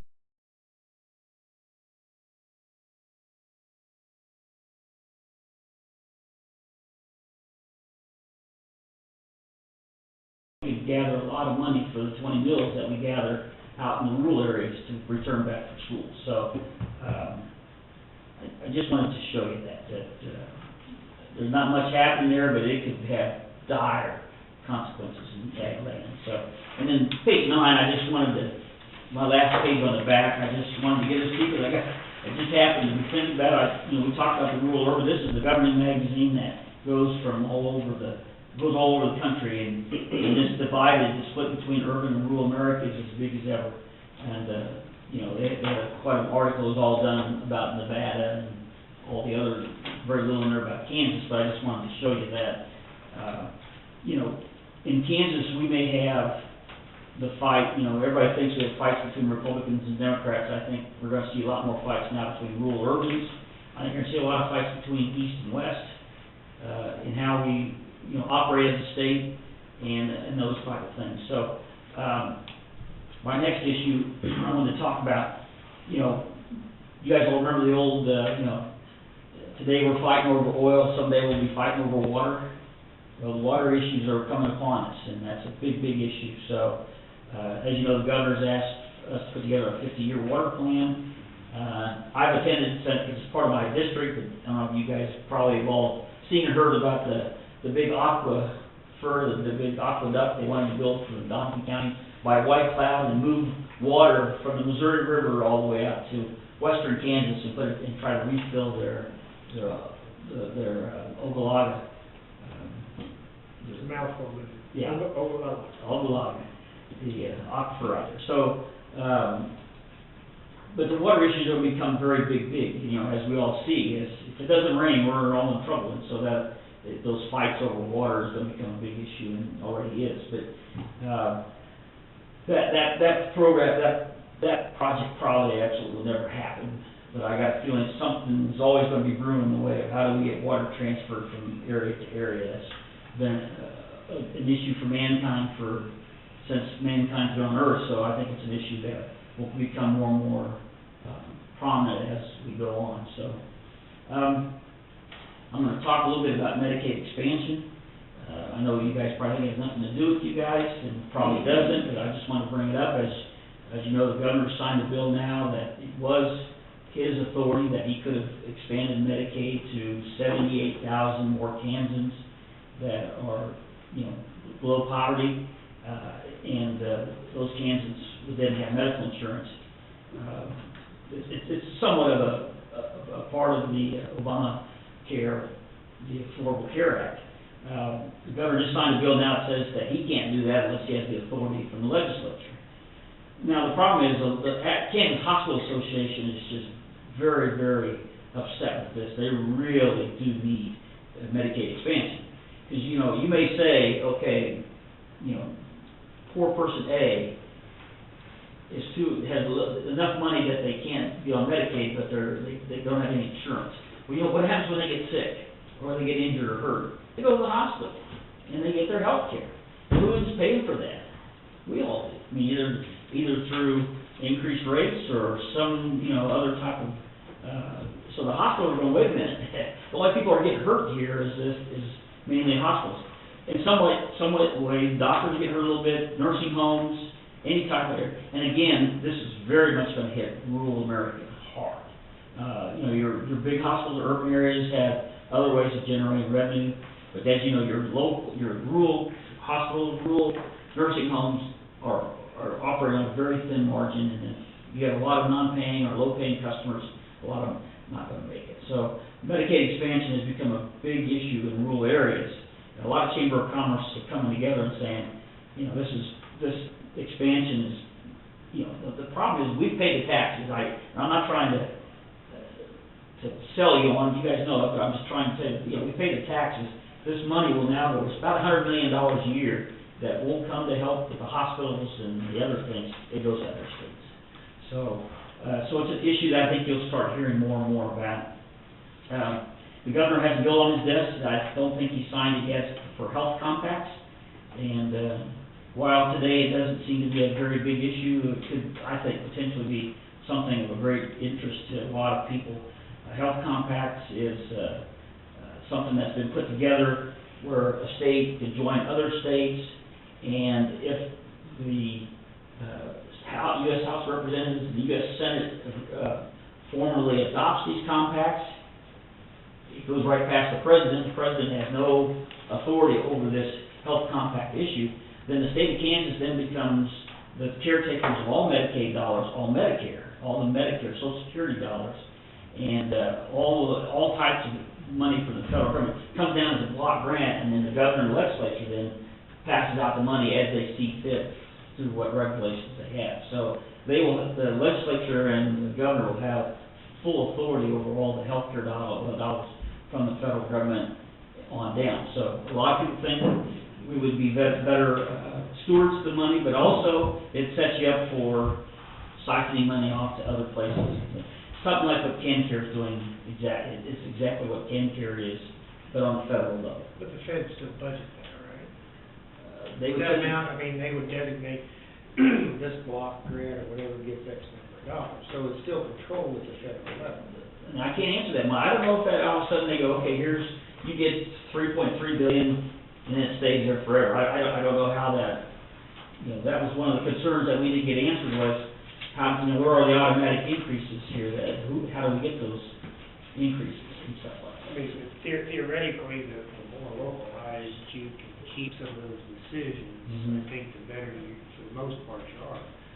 But if the money starts coming from here, and then they decide they don't want to do it, then those of us down here then got to pick up the slack. Yeah, That's the whole scary thing about the trickle down Yeah, from the federal. We're far from this, but I'm just saying that this has passed the House and the Senate in Kansas, and it's sitting on his desk for signature, and then, you know, if the House and Senate on the US level would agree to compact, then these things could start. So, anyway, this, I'm somewhat familiar with compacts. Years ago, because dairy, on the national level, dairy legislation gets pretty hairy, and they formed a compact back in the Northeast, so they could kind of determine their own price of milk, you might say, so that it would help offset bad years when feed prices were high and stuff like that. And it worked pretty good for a time, but then Congress changed the rules and they wouldn't let compacts happen again, so I understand how they work. okay. Just thought I'd bring it up because I think it could have impact on us in future years. I got three more issues and I'll be done, if that's okay. You got plenty of time, you got till 3 o'clock, and if you go a little bit over the next guy is, he's just on state time, so we're not worried about him. It looks like we're gonna be able to open a veterans office here in Atchison. A veterans representative will be stationed here full-time. Probably maybe gone a day or two to some of the other area, but that person will be office out here. They were able to move some money around in the veterans office here in Kansas, so we're looking for office space. We'll be working on that here as we can, but there will now be a veterans representative office in Atchison full-time. The recycling bill that the city of Atchison wanted really bad to help them get past an 18-month or close to a 2-year waiting period has passed, and the governor signed that, so they should be, as soon, I think it makes in the register, or maybe July 1st, they'll be able to start their process of getting into the recycling issues. And then my last item is the David Insbrenner Memorial Highway did pass, and then the governor signed that. And so we'll have a ceremonial signing next week, next Tuesday, the 30th, at 2 o'clock in the governor's office on that bill. And hopefully soon after that, as it's been notified, and then some signs can be put up. So That's the section out north on Highway 7. yeah, we started the city limits north Atchison there, around Mount Calvary Cemetery, and goes all the way to Highway 36 up in Doniphan County to the intersection of Highway 36. Some people have asked, why didn't, we started, you can't name highways inside the city limits, okay? And the highway from south down that way is Amelia Earhart Memorial Highway. It's already named, and so we can't go that way. So we were very limited in which ways we could go and those type of things. And so the Insbrenners and the McCool family had a lot of tradition with that highway. I mean, families lived on that highway, and it was driven quite often by the families. So they really thought that would be the area they would want that to happen. So there was no discussion on doing a highway. People were just asking why that, and that became the issues there. So if I could just take one more minute, schools issue is very important to us, and I appreciate the opportunity to be here for Government Day. I think as you can see, schools were very important to our forefathers. We had the debate, and we've been debating, we continue to debate, why did forefathers put the word suitable education in the Constitution, and to make it a right that every kid has the opportunity for a suitable education, and we've had some people say that they thought the founding fathers erred by even putting the word education in there, and that funding for schools should be done by the legislature, which I agree on, and the courts should have no function at all. And because when you put it in the Constitution like that, then it brings the courts into play as to what is equitable and what is an education. And if you look at suitable, which is, I kind of worded why that word, but then if you look it up, it really makes sense. The word suitable means appropriate for the time, which meant that, we don't want to just give kids an education that we were given 20 years ago. You've got to give an education that allows our kids to be competitive in the times that they live in, and that's a very big challenge. We have a lot of grandparents, and I'm one, I got 5 grandkids that walk around and say these kids should not have computers, they should be using that pencil, which is true, they need to learn that, but they also have to learn what's ahead of them in the world that we live in. So, and I I think, going back now, I think rural communities are going to struggle really hard with their schools. And the issue of having the Supreme Court behind us in the rural areas, will allow us to make sure that we do get a suitable education for our children. And I just want to go through this. I know I'm preaching on a box, but I'm getting really adamant about this stuff because people just think that kids, they had a chance at 4 years education. Well, things have changed so much in schools. That used to be my dad. Said when he ran Itco Farm and Home Center, he said, you could be a poor manager and have 240 acres and make it as a farmer, raise a family and make it and be a poor manager. You can't do that today. You can't be a poor manager and even get close to being a farmer. And you know what technology has done with agriculture and just what goes on there. When we was on our tour out of Kansas State University, this professor made a statement that just blew me away. It's kind of changed my life a little bit in that. He said that half the kids walk around on this campus at Kansas State University, or you could say any kid walking around any university or any high school at this point today, half those kids are going to have a job sometime in their life that hasn't been invented yet. And for us to prepare our kids for that is really a huge undertaking, And then I go, I don't know if I can believe that, And then I start thinking, when I was at Benedictine College just 35 years ago, no cell phones, no computers, no internet, no satellite TV, no ESPN, and all the things that go along with that. So how much life has changed in 30 years, just in my time or our time, and what's going on there. School, when you put in the pre-K or kindergarten to 12th grades plus universities, technical schools, community colleges, schools take 63 cents of every dollar of our tax money, okay? So 63 cents of every dollar goes into the school budget. That's how important it is. So as you can see, if we start losing money in our state budget, the only place you can go is losing money in your school budgets, and then it's going to fall back on property taxes, and it's going to fall back to schools doing that, and then it starts to impact. That's where this domino effect comes down. My last few comments and why it's not only is it so important, there's a young lady, I met her at the KU at the hospital school down there. Her name is Jessica Johnson. Her mom and dad live in Denton. She went to Midway, then on to Doniphan West, and going to Emporia, got her master's degree there, went to Kansas University to get her doctorate degree, and her and a couple other young ladies they think they found a cure for a certain type of cancer. Okay, intelligent kids, smart kids. I'm talking about the cream of the cream. So what happens if Jessica would not have even a basic education in a rural community? I mean, if she didn't get the basis of what you had to move on, we would have lost as a society that young lady's thoughtfulness and her ability to think. Because you got to get that core foundation when you're in high school, or else you never get it back. It's those type of things. So, and then I talked about this at Government Day, how important it is to get our kids educated now. I mean, it's so much more important than when we were there in school. Because, I remember Guy Galley, when out Moore Hill, if you get past high school, you could always go work at Rockwell. There was always a job for you at Rockwell, even if you didn't pass high school. And that was true. When I was in high school, 80% of the working workforce was unskilled, 20% was skilled. Now it's flipped. Okay, you got to have a skill even after high school. Okay, and what happens to us as a taxpayer if we lose a kid and not get a high school diploma?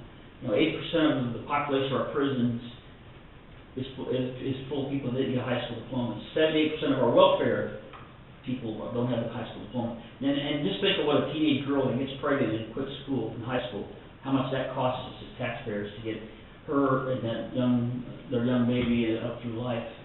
We're talking hundreds of thousands of dollars just because she has no high school diploma and no ability to work. So education is so important for so many issues that I just want to make sure we kind of keep that to the forefront. I know it's not important here, but I think as you see the state rescind from the funding of education, it's going to have a real dire effect, especially on rural areas. So, because as we know, Johnson County can pass whatever mill levies they want for schools.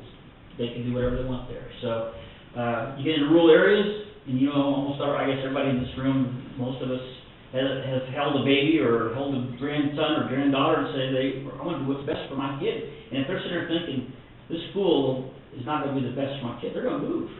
They're going to move. They'll move to where they think they'll get the best education for their kids. And if the rural areas don't have it, they're going to move. And then we won't have good people there to do that. So there's a domino effect on all this stuff if we don't do it. So anyway, I just wanted to kind of close with that. And then lastly, we teach our kids in high school, what is government, how important, I talked about at Government Day, how important it is for our citizenry to be informed voters. There's the voter, and then there's the informed voter that, in our democracy only works, because the kings and queens are truly the voters. That's who runs the country. And if they are not informed, or if they don't care, our system of government is always at risk from generation to generation if we don't have participation either as elected officials or as informed voters. So, tremendous amount of things happen for kids while they're in school, and that's all part of it. So, okay, thanks for your time. I want to get off my soapbox, but I appreciate it. So. Anything? I just had one comment on the schooling. We just had a customer in the office this morning, and this has happened several times. And a young gentleman, and I'm sure he went to school here, I don't think our teachers are really teaching our kids what they really need to know. This boy couldn't even write. Is that right? He could not write, he could not spell. And I myself, raising one grandchild and others moving here from Lansing up here, and they were telling me how good the schools were in Lansing, how much stricter they were, and here they get by with everything. They do not teach them like they did down there. So I think it's falling back on the teachers. Yeah. The kids only learn what they're getting taught. Yeah, So. That was an interesting piece, like when they did the whole education, the teachers, I know the teachers unions were pretty upset because one of the things they did was the whole tenure, how does that affect, how's that, because that was a pretty tough call, I think, that was that weekend that you guys are working. Oh, yeah. How did that play out? How does that scenario where the teachers, what are you hearing? Are you hearing from both sides of people on that, or? What you have there is called tenure law due process. Yes. And due process, the tenure part comes in is the first 3 years as a teacher, you have no protection for your employment. And then after 3 years, the due process says that if the school board or superintendent wants to terminate or fire a teacher, then that teacher has a due process of being told what they did wrong, and then there's a hearing as to whether that was justified or not. And I'll give you a couple examples, all kinds of examples. Number one, you get a teacher, and the other side say, that leads to having a hard time getting rid of poor teachers. Well, good administrators say that's not right, because you can do your administration work and do that.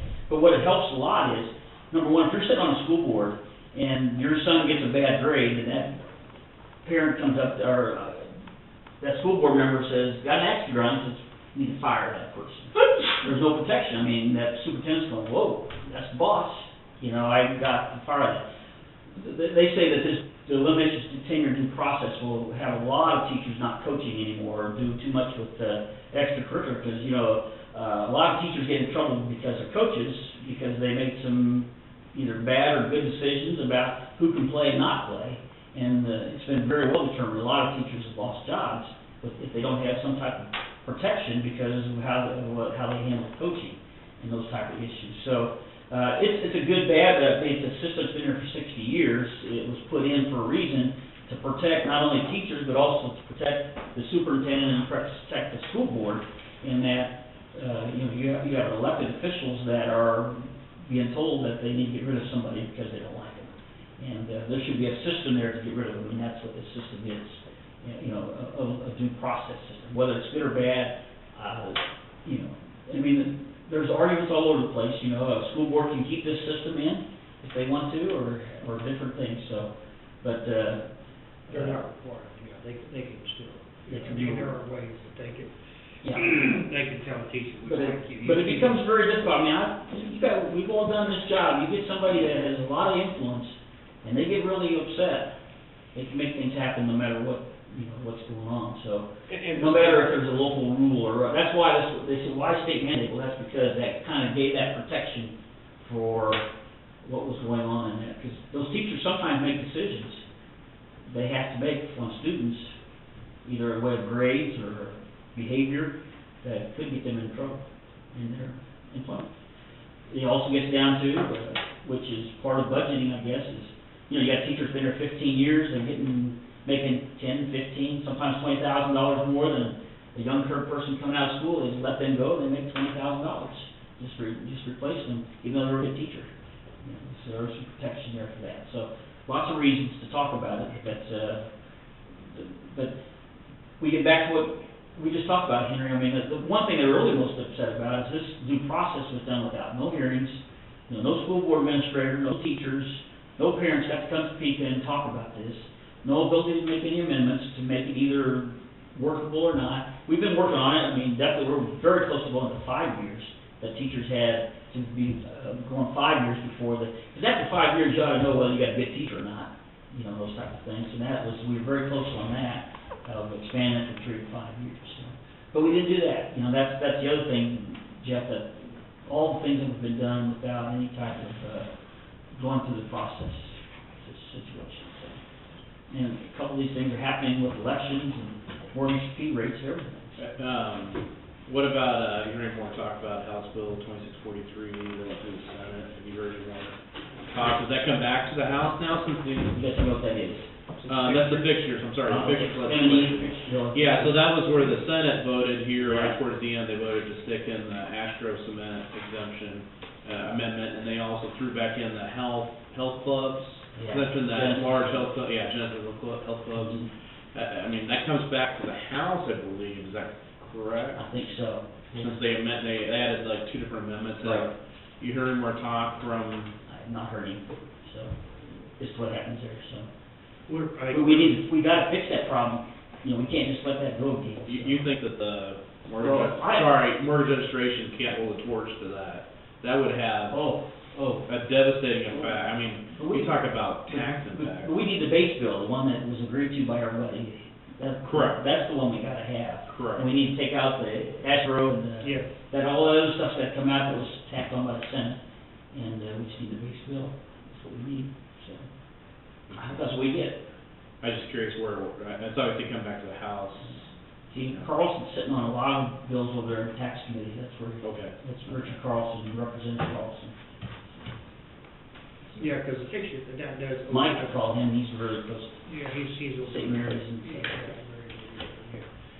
But when they open up a specific entity that's gonna get attacked, it's just gonna snowball. Oh, sure. Somebody else is gonna come back. Well, As long as, you know, what I can't imagine, and of course, I sent you an email, I sent everybody else an email, is, I took time and I read that inner study that they did, and it clearly said, yeah, there's some inequities in how some of those fixtures are evaluated.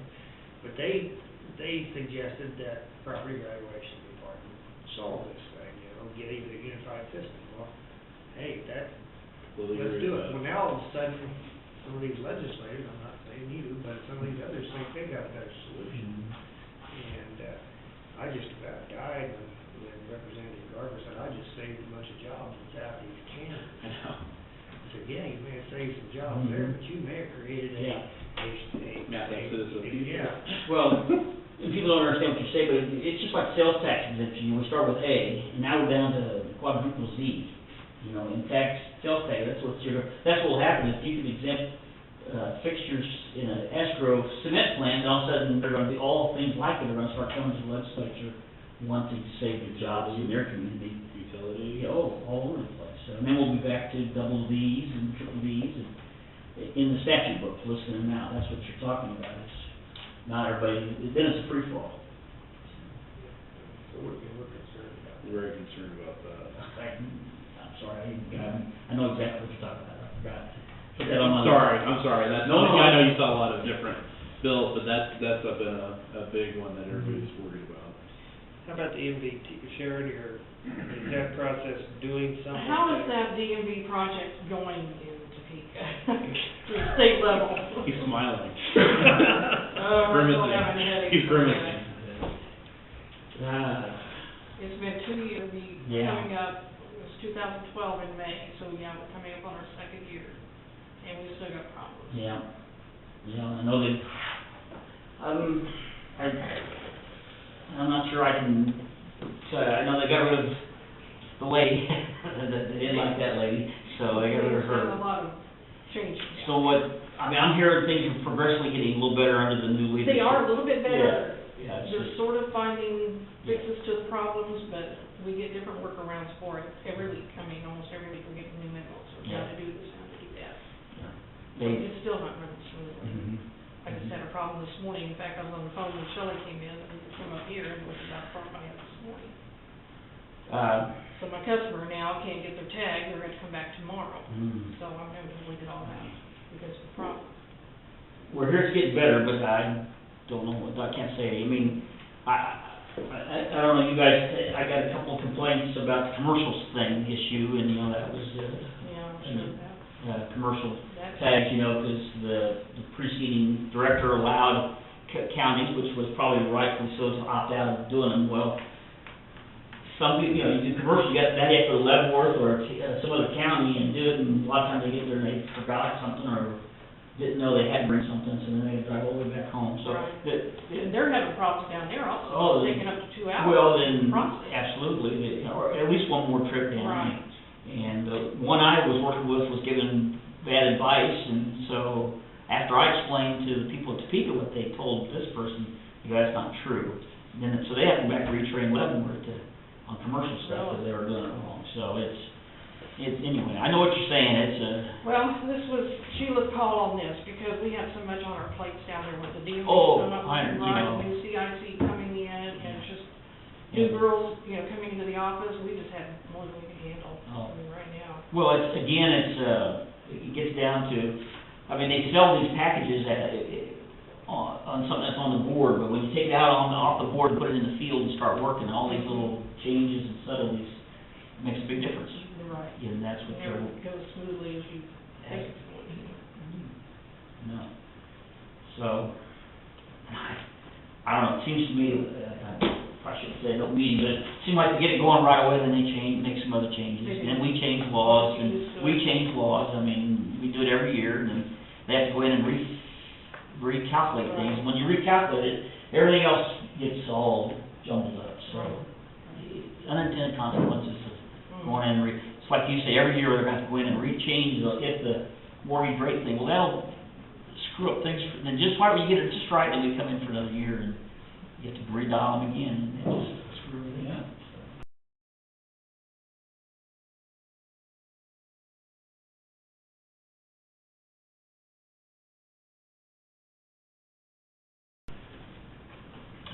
I know exactly what you're saying, so. Well, with Sheila not being here, I didn't know what other topics she wanted to bring up, but that was pretty much the deal. I know she's saying you guys have started training on a newer system or something like that. On the CIC, Yeah. yeah, we're starting to, we haven't really got Yeah. really that far into it Yeah. yet. So, yeah, there's a lot there to learn too. To try to tie it all in together, it's been a headache, so. Well, it's chronic, I mean, it's chronic everywhere. Revenue, everywhere you want to go, I think, almost every state employee that retires or quits, they don't replace them. So, they bring everybody into the room, say, okay, Mrs. Smith retired yesterday, we're all gonna split her work up, and it just, you know, that all just, everything just kind of slows down because there's too much work or, going on, and I think that kind of leads to all this stuff too, so, they just don't get to. Well, I mean, we're seeing that in, I call it the old SRS offices, you're just not getting the customer service you used to have. You know, I wasn't born in the technology world per se, but that's what always scares me when we take on something new technology, is it's supposed to work so much better, and it's supposed to be more efficient. And you get something like the motor vehicle people have, you know. It's not efficient. Yeah. I'm using the new CIC. And that was without doing some investigation, that was my biggest concern, to switch over into the software program, you know, to too, until I got convinced by some other counties that yes, that once you get through the rough stages, that you'll like it better, but, I mean, when you live on theories, hope, I mean, it don't always work like the engineer designed it to work. Yeah, well, And there's consequences, and that was my point too. I mean, these people have had to put in extra time or else diverted some of their time from doing other things that their office does because of that. And I don't think MVT sends you any extra money for your time. well, life hit me really hard yesterday.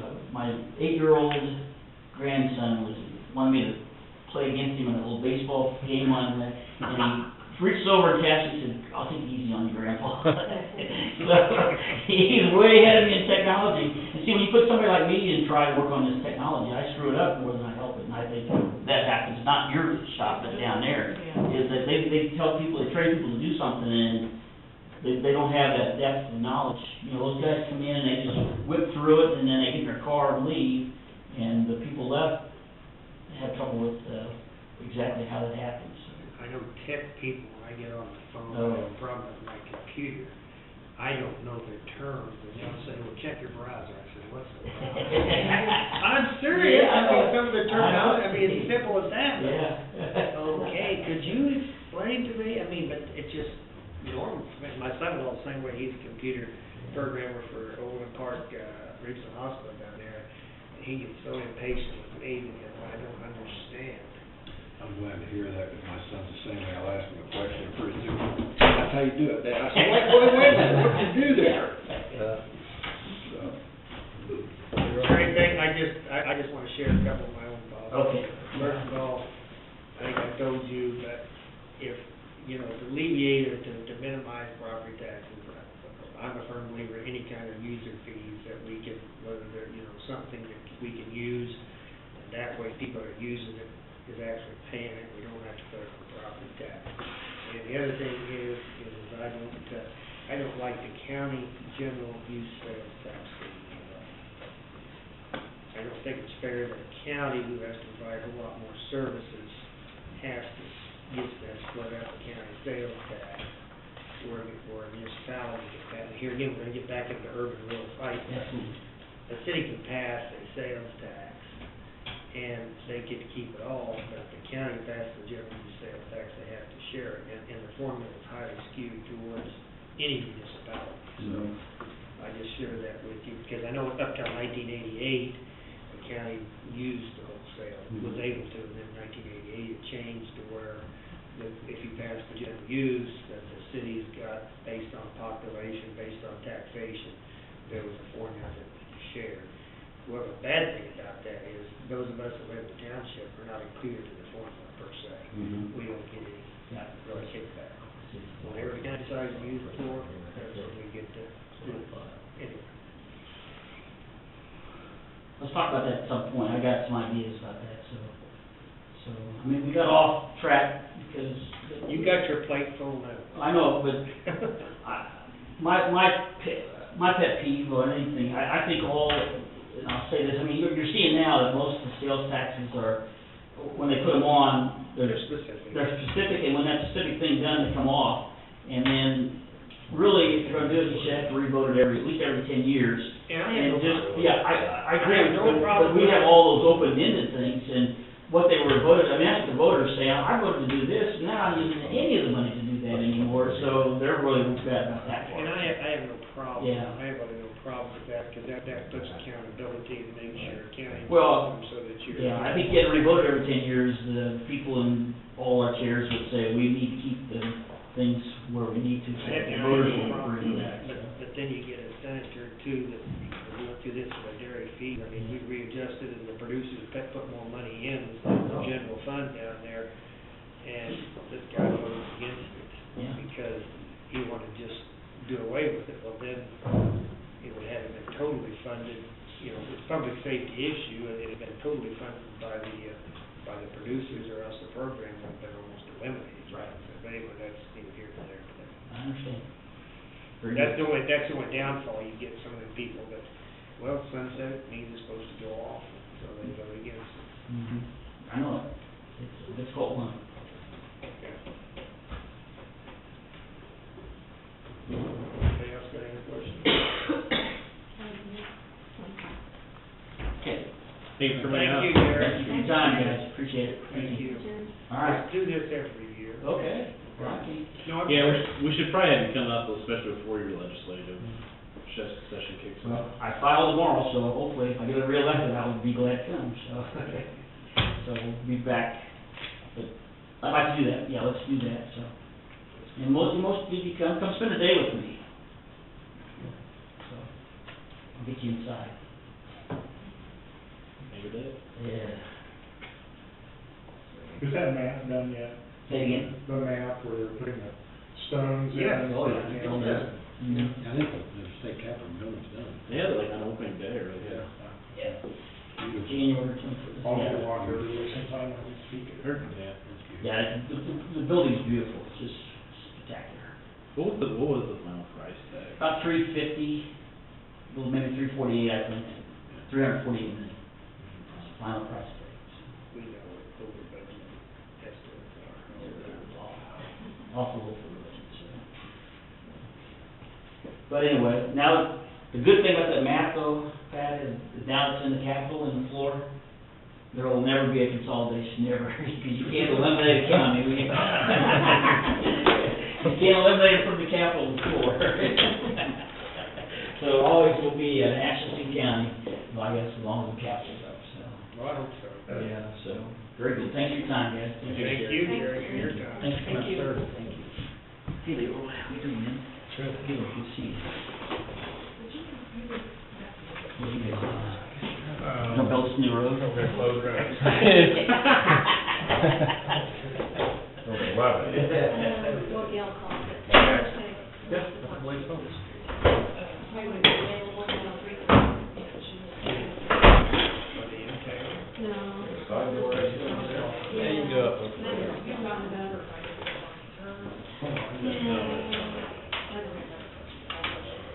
Thank you. I sent her an Thank you. email. Thanks, Sharon. I'd like to name Sharon, thank you for coming. Hey, there's one more thing. the Pete Row, last time. Yes, sir. Oh. Good day. Likewise. Could you not have had this meeting outside possibly? You go right now. Matt, sorry, I gave one to Matt. I'm sure I don't need to know. Guys, I just wanted to come here today to let you know, this is very preliminary, but we do have a bridge replacement project planned about 1.5 miles north of Effingham on US 159. It's on a little Stranger Creek. Currently, it's set to let April, or the current schedule is to have the plans done April of 2016. But this is a project that, due to some other factors and due to the nature that's fairly simple, people in program management as well as the Bureau of Design are talking about accelerating it, pushing the schedule up. So doesn't really have a letting date. It could go as early as a year from now, but it won't be, I'm very confident saying it won't be before a year from now. It's probably about 2 years out, even if we accelerate the schedule. I think originally it was scheduled to let late calendar year 2016, so we might let it sometime, early to mid 2016. I'm not sure how far it would accelerate. So is that the bridge right north, is that 278th Road? What is Yeah, that? right. That bridge down? Yes, this is a concrete culvert. The concrete culvert. Before my time as area engineer, I guess there was a bridge structure in there. I think there may have been, and at some point, some years ago, 30, 40 years ago, that was taken out and a couple culverts were put in there. So the plan is to put a haunch slab back in there, a haunch slab. Back in there. I think so. Either that or, no, I take that back. It's a rigid frame box. Yeah, I thought, It's a rigid frame box. We've actually got a field check scheduled for that, and Matt's been invited. He'll maybe there. I don't know, you plan on coming down there? Yeah. That's coming up here in a couple of weeks. I guess one of the big reasons that I wanted to make sure that you're aware of it is that in blue is the official state route detour. But as we all know, when we close the road, the plan right now is to close the road and have that be the official state route detour. but vehicles find their way around it sometimes without using official state route detour. And another county, right now, we're dealing with some hardships, I guess, between KDOT and the county and another county, because we didn't do as good a job as we should have, is making sure that everyone was aware of this. And so we closed the road, and the county officials heard from their constituents, and then no one's very happy about it. So I guess first and foremost, I just want to make you aware of it. As far as impacts to the county roads, don't have that. 1 mile west of the north-south leg, we go to 159 is Dickinson Road. And that's not, is that township? To the west. Yeah, Benton, that's all in Benton. It's all in Benton Township. And you guys have a county road, 262nd, right, that goes like straight west out of Effingham for 2 miles and drops south a mile and then goes back west over to Bourbon. Right. That's county road, is that serviced? Yes. Actually, the road that I figure will get utilized the most during this would be Bourbon Road. They'd probably cut straight up through Bourbon Road.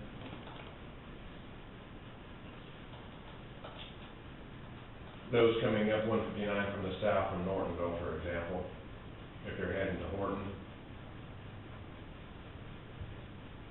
they forego going through Effingham and go over on 116 and go up through on Bourbon Road through Muskota. Is that what you're saying, Matt? Right. That would be what I would get. Mm-hmm. A lot of people that know the lay of the land out there. So, yeah, I mean, there it is. I don't know what that means in commercial truck traffic. I mean, hopefully just regular vehicular traffic isn't an issue, doesn't cause any accelerated wear on your roads. Typically they don't, but it's the trucks that do, and I don't know. I do what Matt says anyway, when I go down to Lawrence, for example, from Horton, I usually go to Muskota and south on Bourbon and over on 116, because it just cuts out on some curves and a little bit of backtracking.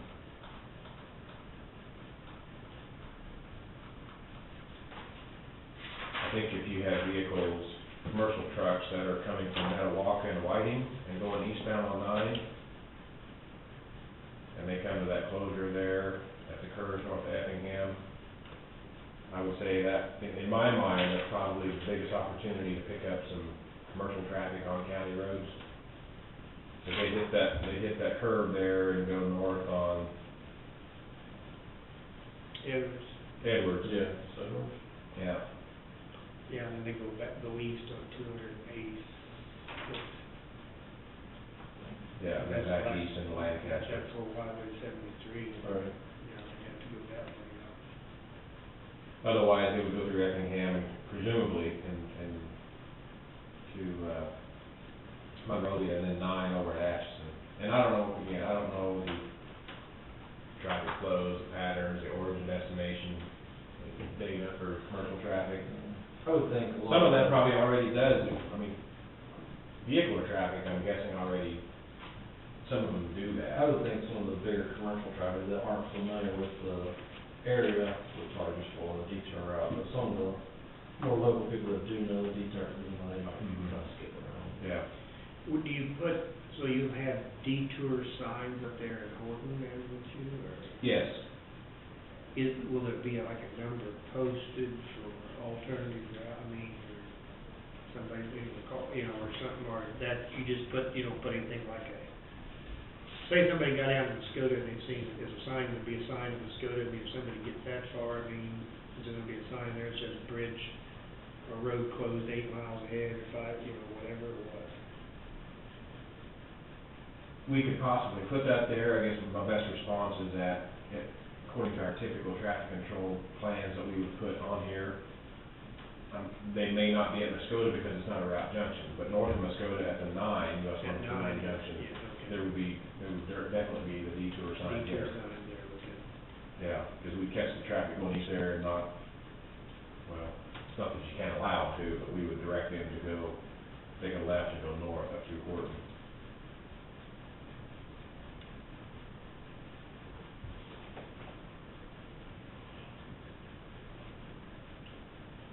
We've partnered in the past with townships, typically on some of the township roads in the vicinity of a bridge that closes.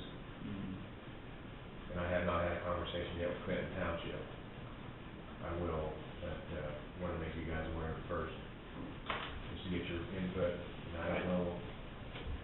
You want to simplify that, you just want to take over Burger Road, and just go to that 116, there, so people don't have to be real happy. Yeah. Then that could be your detour out there.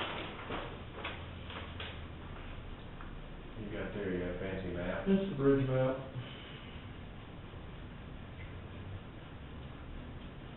That's what I said, How long do you- bridges over there on that top road, but there's a. How long do you think this detour would be in effect, or very long? My best guess is 6 months. Hopefully less, I mean, we close it, we build a box structure, it's a rigid frame box, an RFP, so, hopefully it gets done in 4 months. Be on the safe side, I'd say 6 months. And you're thinking it's still scheduled to let in 16? We don't have a letting date, I'm just spitballing, if we accelerated, it could let calendar 2016.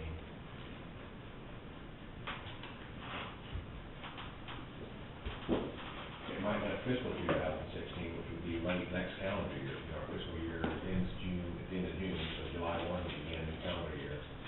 So July 1 of this year will be in FY 2015.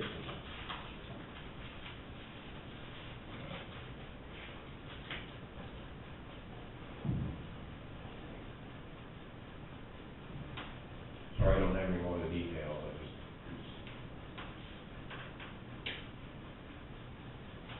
that's been a challenge to the agency to make sure that the counties are aware of these earlier on, again, due to some difficulties we've recently experienced elsewhere.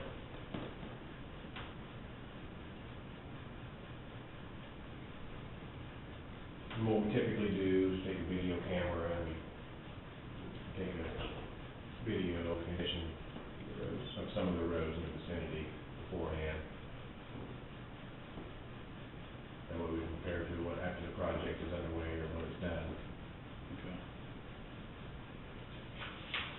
So I would think, Edwards and 286 would be one we definitely want to take a video log of.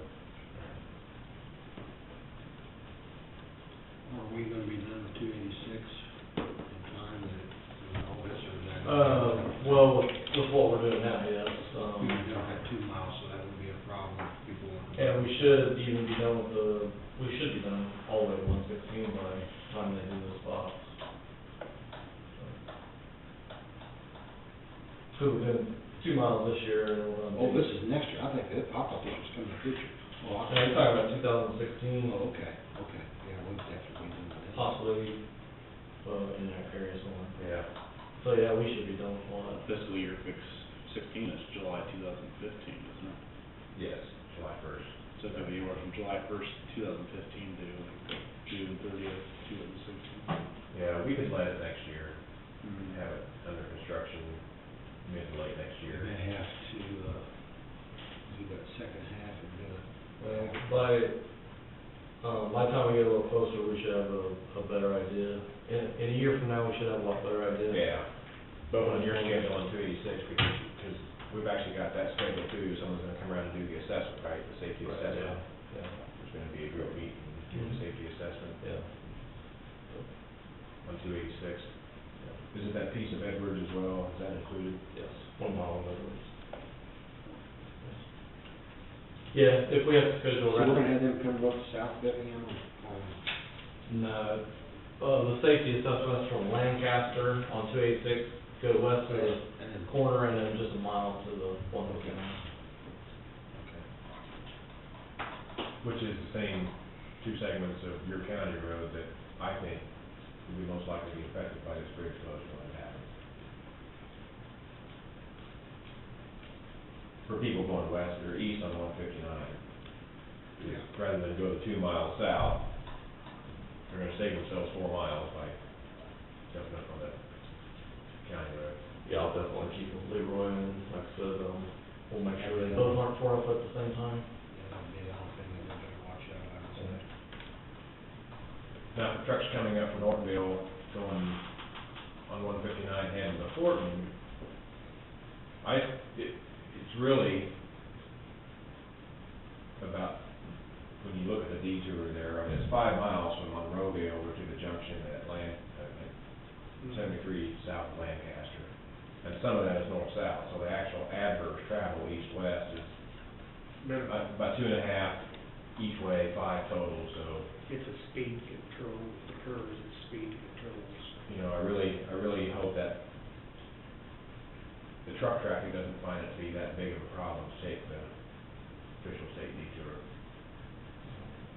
That's my hope. You're gonna have some complaining. Yeah.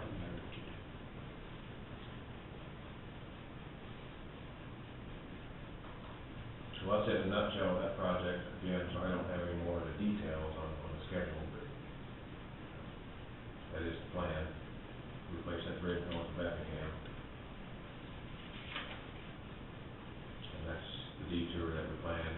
You know, we always face that discussion, do we build a local diversion, what we call a shoe fly versus a detour, and the shoe flies are, a lot of money wrapped up into them, you know.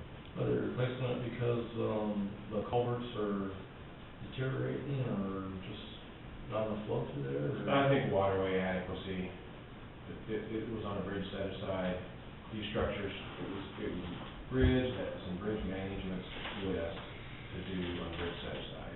It bubbled up as a priority for our bridge management folks to do it.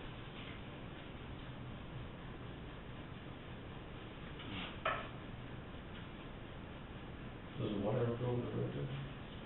I don't, since I've been here, I don't know that it has. Yeah, I'm trying to think of it, it's not that bad. Twice, I didn't think.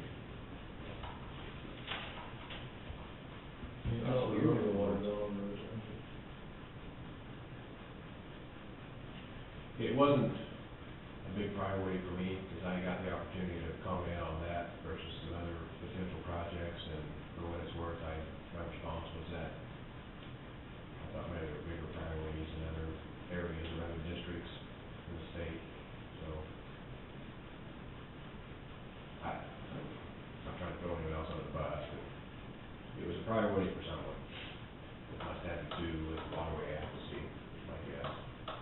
Water people. Even though I'm not aware of the water gone over since I've been here, and the water, There's probably an endangered species that can't get through the culvert. I'm just trying to think, I can't even believe that much drainage you consider. There's a couple ponds up there, there's ice. Yeah, Kansas they've got that big pond up above us. Yeah, I'm pretty sure they may not have another one back over there somewhere. Would that be hints? Yeah, that's got a hint now. right west of Decatur, there's Figgy Lake.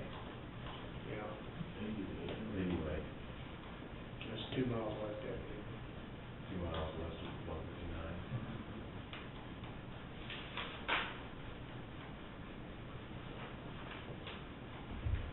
Any other questions while I'm here?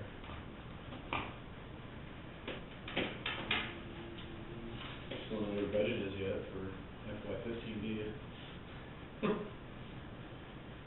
People get nervous with the highway trust fund, too. You've probably seen the discussion on that, from not only KDOT, but all state transportation agencies. Highway trust fund goes belly up, it's Supposed to get going, I think, what was it, Ron Sykes was talking at that last meeting, that there's actually a time in the summer where it may get the pretty much zero in the tank. some people think July. Some people think July. Some different steps are taken, or some, due to rain, don't reveal, July is when trust fund. I heard that some other state transportation agencies are actually scaling back, if not suspending letting some of their projects because of their uncertainties. KDOT's not doing that yet. And I don't know how our executive staff feels, I'm not sure how Mr. Younger or maybe the secretary or the secretary King feels about it. They've not issued any statements, so it'd be dangerous for me to sit here and hold forth on anything that our agency has a position about or anything, it's just my own see any projects upcoming around the area this year, like your FY 2015? Not, well, there is gonna be a seal on US 73 from Sherman Road down to Beaumont, conventional seal.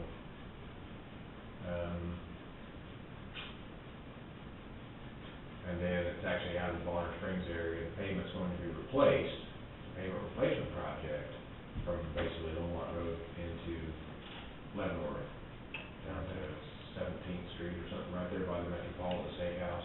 Sure. Here's a question kind of off the subject. Do you have any idea what your salt has cost, where you store your salt on 73 Avenue? The bunkers, Well, those round. those round things. Yeah. Do you have any estimate of what those? When we put those in, and that was, I think. Talk about your TPs, Yeah, I was told that were too effective. Oh, you don't. I think, more expensive than you think, I'm thinking they ran 50 or 60 grand. The tar material's usually pretty pricey, isn't it?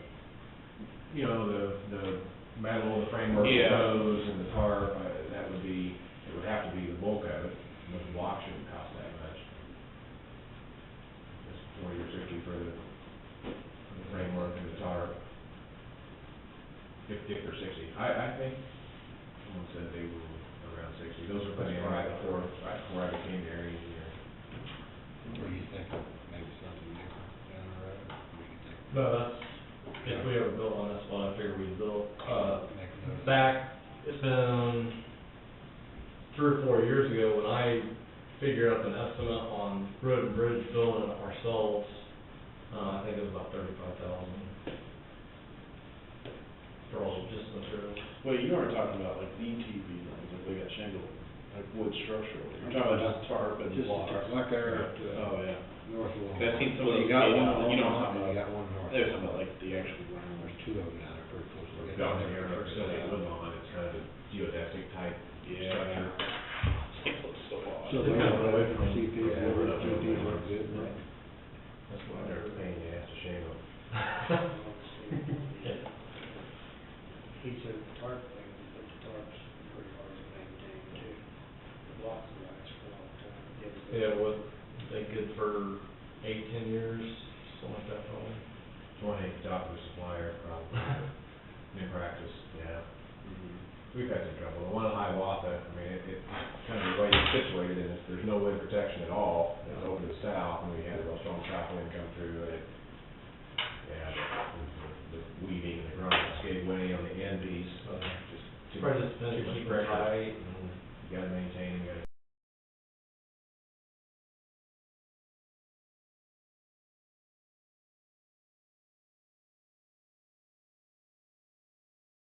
Tight. I think the one north of Beaumont there, not the one in Beaumont. Yeah. I remember when that or something, top of the off of it. Mhm. And it's facing the south up on that hill. So if you had just materials at 30, 35, and I conceivable that we paid 60 or so for it turnkey. We've gone back from about 5 minutes. Yeah, And we okay. saw we were here. Okay, they're still close second place. Be nice to see if the Okay. next major project would be Thanks, straightening Glenn. out of K seven going, tying it in up to K 20. Straighten out if there, whether it's, what the double curves are, or. Like, no, like, well, just kind of you know, basically how the K seven went south, 73 went south, how it was. Kind of how they did the north. Yeah, North so end they've of- done it north of, basically 20 highway going north, or just south of 20 high technically, all the way up to, not necessarily White Cloud, but, to Emmett or wherever it says, and then they've done it south. Is there any talk about straightening out the, I mean, 'cause it's pretty dangerous, and we saw in a flood year that the traffic volumes were just Yeah. off, out of, off the. Yeah. I've not heard anything at all about that. I mean, it's probably the biggest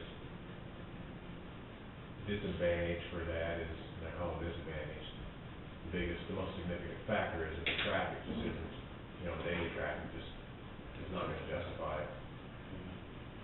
What about the project of widening it out 4? That one time they talked about that, like Meriden or? I think there still is, again, that's out of the gauge area, so I unfortunately can't talk. I know one time, you know, they talked about all the way up here. He's got the 4-lane bridge, you know.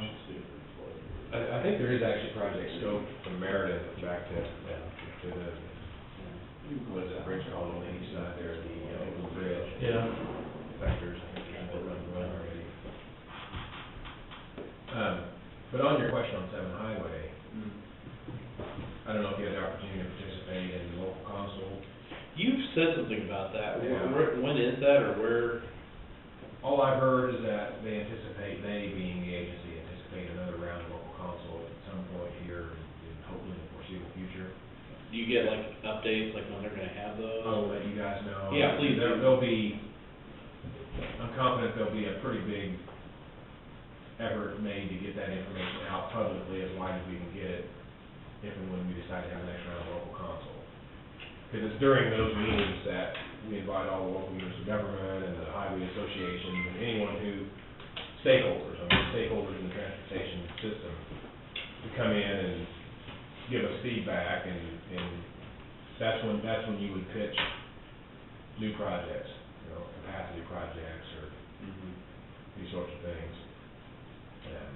Outside of that, like 59, I know going west, there's still issues with traffic accidents occurring out there on a couple major plant entrances, the grain elevators that are going out west, that's still, you know, constant safety hazard out there. That's nothing new. I know you've probably heard that in the past, but.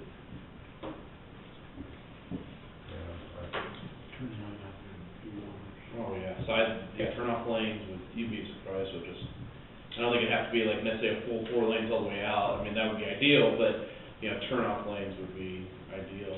On 59. Yeah, there was just right out there. Bungie and Cargill With the propane truck. Yeah, Almost yeah. had it. Yeah, that was pretty bad. Yeah, I know the kid that was driving it.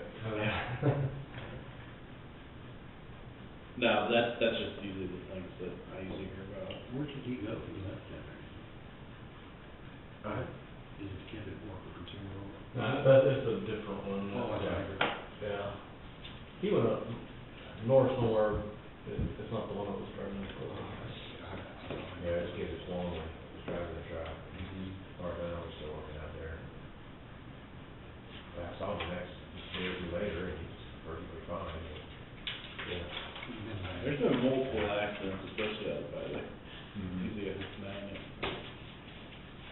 Yeah, from his description, he was headed north, and there was a semi coming up behind him, smoke rolling out of his tires, semi apparently hadn't seen him, so. He said there was no way he wasn't gonna hit him.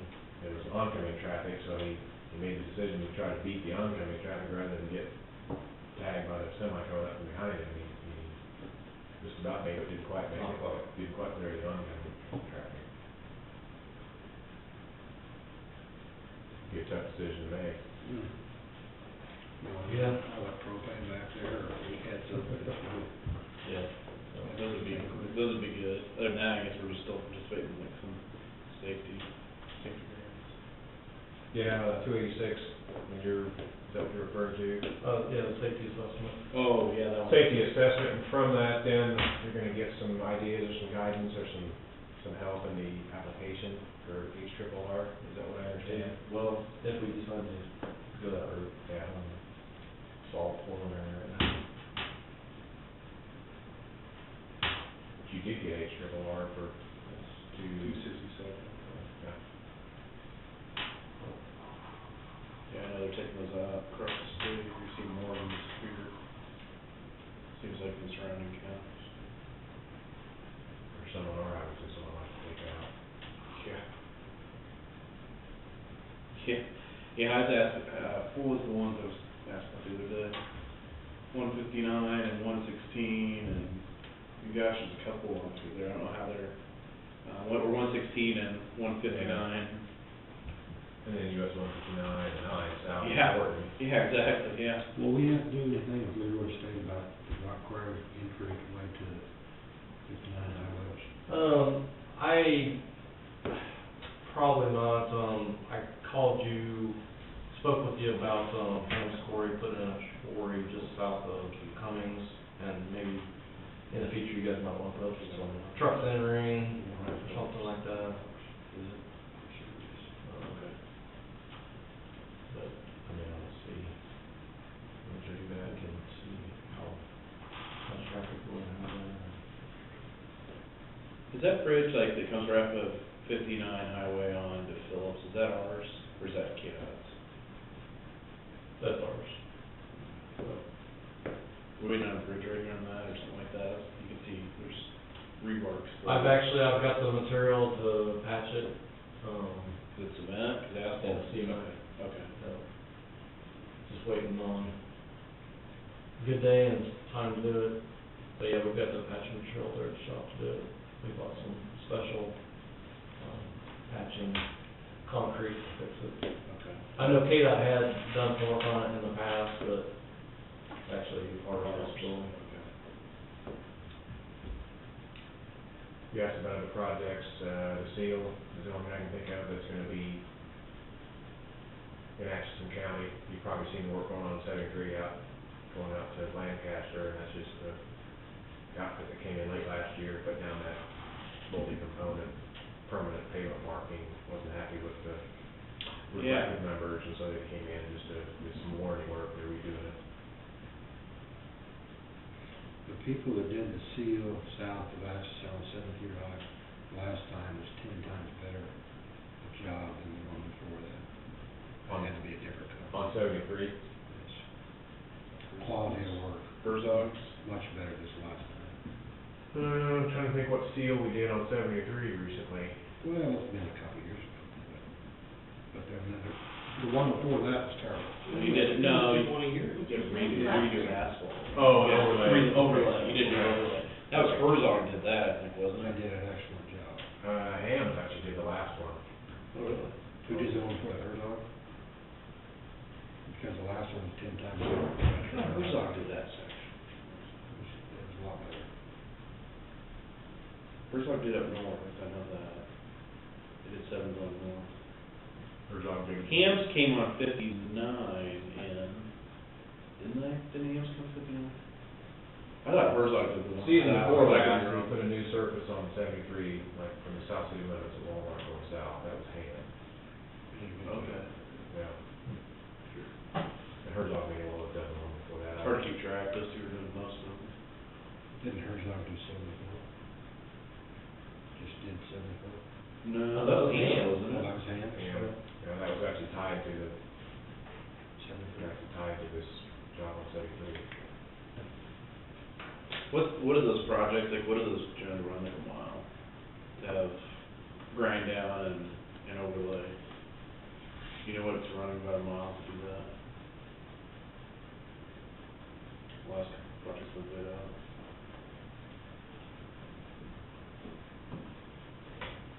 No, that was different because of the widening, you know, you got a lot of multi-lane sections through there, so I can't remember what the total cost was, but on average, I would say that your typical mill overlay would run 300,000 to 400,000 miles. And what's usually the life expectancy of it? We'd hope to get 7 or 8 years out of it. Okay. So, you know, a lot of counties do a lot of conventional seals or chip and seal or whatever, and, you know, still, I don't know, we estimate that at, I think, 40,000 or 50,000 mile, I don't know what you guys estimate that, but. Well, Significantly less. it's like 15,000 just for materials, and then we got labor on top of it, but we usually don't pay the labor long enough. I could, but I. Yeah. But per cost, you know, conventional seal is still one of the biggest bangs for the buck that we get out of. I think you get about Make yourself. $3 out of them, don't you? Makes it more. For a 4-year cycle. Depends on usage. too. You just keep the water out of subgrade, it just makes all the difference in the world.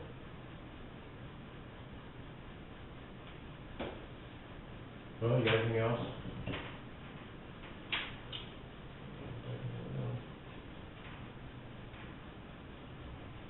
We,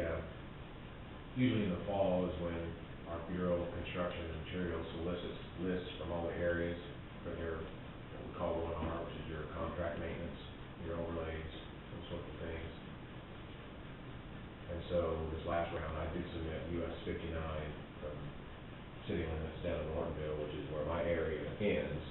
Then it's kind of a peak area from Nortonville on, but I did submit that segment. And here in the next couple of weeks, the committee that comes around and actually does the selections are gonna come look at it. So I can't say whether or not they're gonna select that, but it's in the mix to be looked at. So if they do select it, then that'll be work for next year. We would hopefully let that November, December, January, November, December of this year, January 15, and then have it for the FY 15 work, which would be hopefully next season's work. Be a good one to use now. Yeah. We did a conventional seal on it last year, a number of years ago, and it's okay, but the highway, there's some distresses on the pavement that could use some more structure. What was that purple strip out just west of town? Was that, I heard mixture, I heard like some of it was new material with like rubber ground tires, and some of it just said it was a spray down surface to reduce slippage or increase braking. Yeah, that was something that kinda got impressed upon us, and I wasn't most thrilled about it because, in an agency as large as ours, you've got a lot of different bureaus, a lot of different sections, and this came out of a traffic engineering section that looks at new ways to improve, new innovations to improve safety. This material was it's actually an edited material.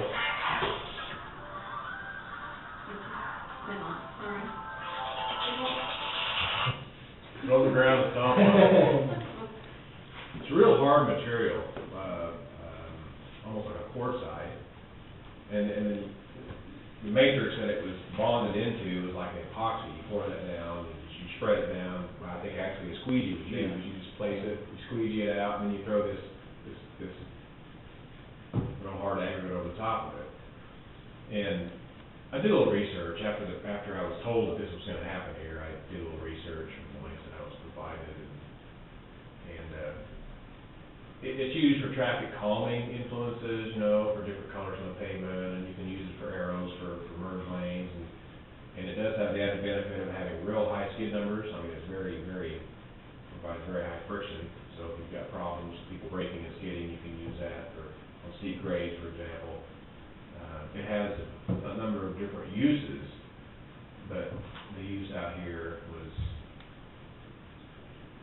supposed to be at the city limits and something to alert people to the fact that they were at the city limits and hopefully get them to slow down. That was what I was told. And I just thought somebody had a spill, I didn't know what. I wasn't in favor of it. It wasn't, in my opinion, it wasn't a good application for it. No doubt material has its warrants, in larger urban applications or. It was like a test strip, because if you ever go up like I-35 through Iowa, they have like segments of Interstate 35 that do stuff like that. You'll be able to tell too, of course, once you hit the surface too. Yeah, I was happy enough to see that go away when we did our last surfacing job. I got a lot of questions on it first, and I had no good answer for it. I was just curious what it was. Somebody had said like, oh, that's ground up. It was an experiment. It was ground up rubber and the asphalt. I'm like, no, I'm pretty sure that wouldn't be it, because I don't think they would paint it purple. It was definitely some sort of skid resistance or something. I was just curious. I've never seen that. I always wanted to ask you about it. That you're trying to promote the wildcat. Hopefully before they try that or something like that in my area, the test section, they'll let us know first. That was the message I had for it. Let us know first so we get the opportunity to comment beforehand. You want a shot? I think you got a problem. Anything else? Let it rain. Yeah. We just did a pretty good sized permanent seeding job on US 75 north of Sabetha, and half inch, 3/4 inch of soft rain, soft slow rain would be perfect. Springtime, anything can happen. Yeah, we might get 3 inches too. 3 inch hard rain we don't need. And we don't either, we're practical. I guess there's significant chance for some weather here, but tomorrow morning. Tomorrow, Supposed to be, There's a slight chance tonight, isn't there? yeah, early in the morning, there's a weak man coming through. It looked like us northern counties had a better chance, but then late tomorrow afternoon, a major, it may. All the way into Thursday. Comes out. Thursday morning, I don't think there's a better chance Sunday, Monday, Tuesday, actually. We'll see. There's 50% chance of rain every day, the way I figured. Yeah. Either more or more. Yeah. 4 AM, 68%. Well, thanks for having me in. Thanks for coming out. Thank Do you. the form. Yeah, definitely forward it on if you hear about that, about the, The web console. yeah, that'd be pretty neat to, Well, that would be the time, you know, I mean, yeah. the project has to make sense, but there's no doubt that politically it makes a difference too. If you've got people who are informed and are passionate about it, who show up and have some numbers to pitch the idea. Because if it doesn't get any discussion, it doesn't get any traction, it doesn't make a list. So, you know, it needs to have discussion. Well, nobody knows, I mean, they may not necessarily know if somebody specifically asked or brings it up. And that's something unique to the T-Works bill that we have here. You know, previous highway programs did not have that component in it, whereby we solicited input from the stakeholders during the life of the program to identify projects and to make decisions on what we would or wouldn't fund. So that's one thing that's definitely unique about T-Works, which I think is going in a good direction. Those who get their projects funded think it is, you know, and those whose projects don't get elected, you know, probably have their misgivings. It's the way it is. Have a good evening. Thanks,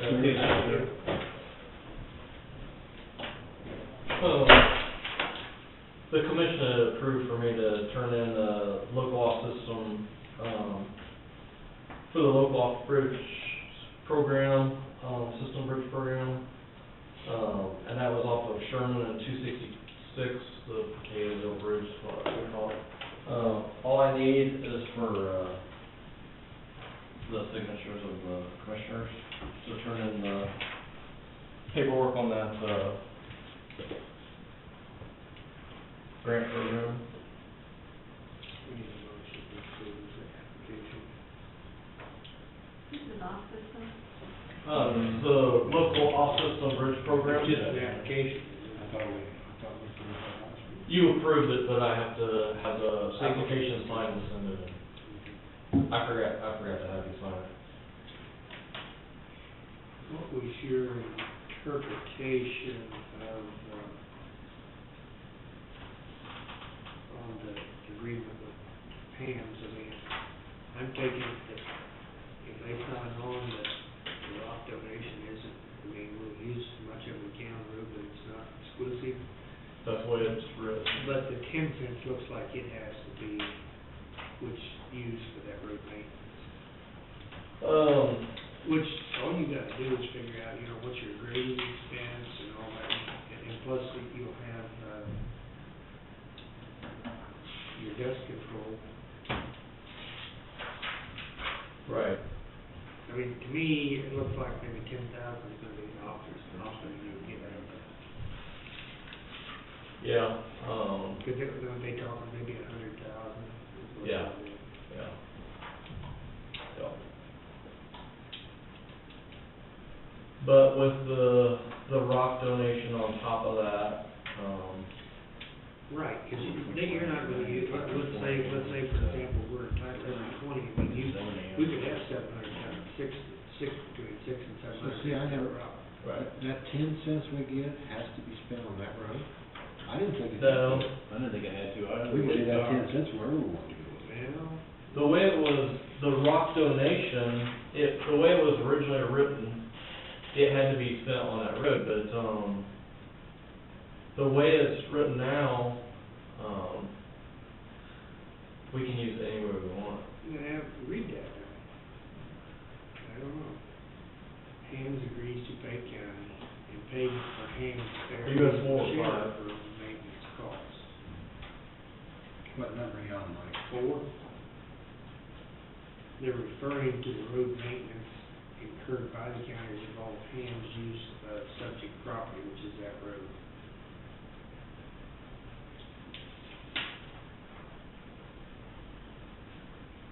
mean, it doesn't say but I mean, it's,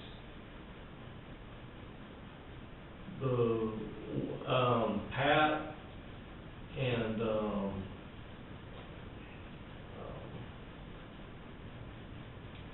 John and I, we all talked about it, and, I mean, it'd be kind of hard for them to prove that, you know, we could, right, I believe the way it's supposed to be written now, we can use it for anything we want to. That's what I thought. That was my understanding. And I don't see anything that says it has to be used on that road. no, other than depending on, I'm not a lawyer, but it says, the payment for Ham's reasonable share of road maintenance costs incurred by the county and as a result of Ham's use of subject property, which it means that road, they're paying us 10 cents a ton. Right. For their share of the road maintenance on that subject property. But then when I say it has to be used on that road, Not specific. we can ask, I can ask Pat about it, just to make sure that, it's my understanding that we can use rock or anything. Well, I understand. But I will get with Pat and make sure. I think it's clear that we got that changed. I just wanna make sure that 10 cents doesn't lock us in. I mean, we would use quite a bit of it anyways. Cause what's that, what's it cost? What's it cost to do dust control? It's pretty expensive. It's about, $700 for, A 600-foot strip? yeah. We'll see, we'll spend $3,500 right there. Right. Actually, no, there's 6 sections. You got 5 residents and then they wanna do. And then south of Yeah. Cummings. So you'll spend almost half of that. if there's How many residents do we have out there? Would it be cheaper on one chip and seal this? There's 5 or 6 residents. Plus, if you go south to that T, there's, Well, if you go further in here, but we don't have to fix problems. If we would do something like that, I think it'd be better to do the whole road instead of doing the strips, because that would be a pretty nightmare, grading in between those and. The only thing about the salt, that works great on dust, but my brother-in-law swears by it, in the spring of the year, that road just goes all apart. It just.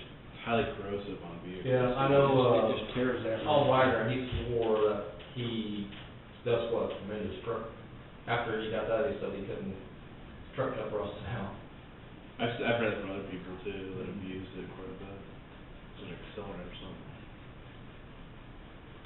And if there is a little rut in it, then you can't grade it because it's got Sure. that on it. As long as you're lightly, You gotta reshoot it though, but still. if you don't get too deep, you're usually okay. We will go out and, touch them up, but you can't get too deep, and you can't lay a rock on the road. You know what's up there. Yeah, usually we'll rock the roads good in the spring before they apply the dust control, and hopefully get enough on there that we'll be good. The only other thing I had, and I didn't, email this to you because, actually my scanner was messed up last week, but, it's just a bill from Schwab Eaton for $800. It's for the bridge at 230th, just east of McPherson, to have a load rating done on it when we reopened it after the. That's a big request. Yeah, once we were closed for about a week. When's the construction will start on that? Looking at, probably September, or no, November. That was worst case scenario, they're hoping to get there sooner, but they said they'd rather tell us a later date, get there early than, Did they finally, are they completely through all the bridge done, they finally, with their inspection? they're completely done with, all the biennial. I think they're done with the fracture critical, but, they haven't informed me that they're done, but, I'm pretty sure they're not done. I think they're just, I think all the field work's done, they're just doing the, paperwork on them. So then. They have not done any of the small bridges yet. And then Roger was gonna get with them and do some. Yeah. he was gonna get with them to number The bridges. the bridges. Yep. Document. Yep. And I talked to Roger about that.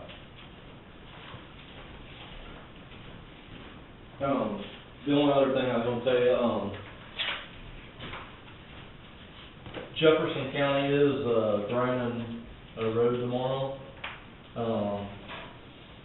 And, they're not putting any base or anything like that on it. They're doing a road down there by the lake, it's called, Westlake Road, that the Corps of Engineers had actually built years ago, and basically is just rough. They're gonna grind 3 or 4 inches off the top of it, and just relay it, and then shoot oil back over the top of it. I didn't know if, the commissioners wanted to go down and. I'm tied up tomorrow, I think, too, but I mean, even if it rains a little bit. I was gonna try it out. I'll probably run down there and just check out what they're doing, in case it's something, we could, just Would that grinding be, dust control material? What's that? Would that grinding be dust control material? Could you use that stuff? Probably to an extent, yeah. I know, down by Toll Creek, they have a little bit of that, but it still has some dust, just from dirt falling off the car and stuff, but it's still not totally dust free. But it could be something we could look at.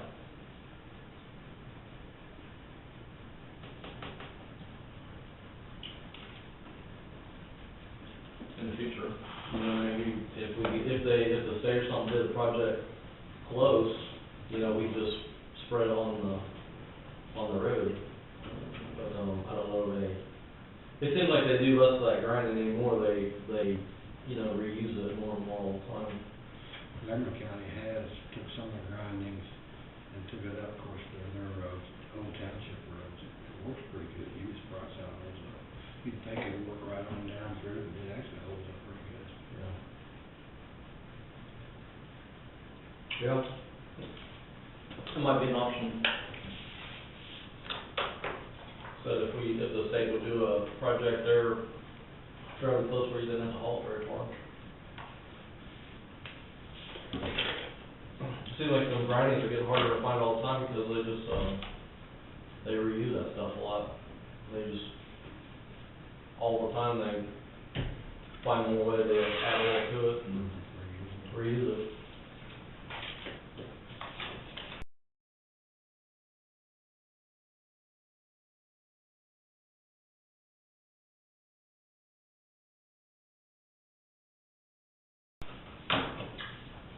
Really, I think, getting back to the Hams agreement, I think we're gonna be okay on it. We're not, it's just gonna be about, probably a break-even deal, but we're getting a lot more than we're getting from anybody else. That's just to say, we're requiring a lot more of them than we are existing. They could've just went in there and did it. And we also saw it happen on River Road, we saw it happen with that, and that destroyed that road, essentially.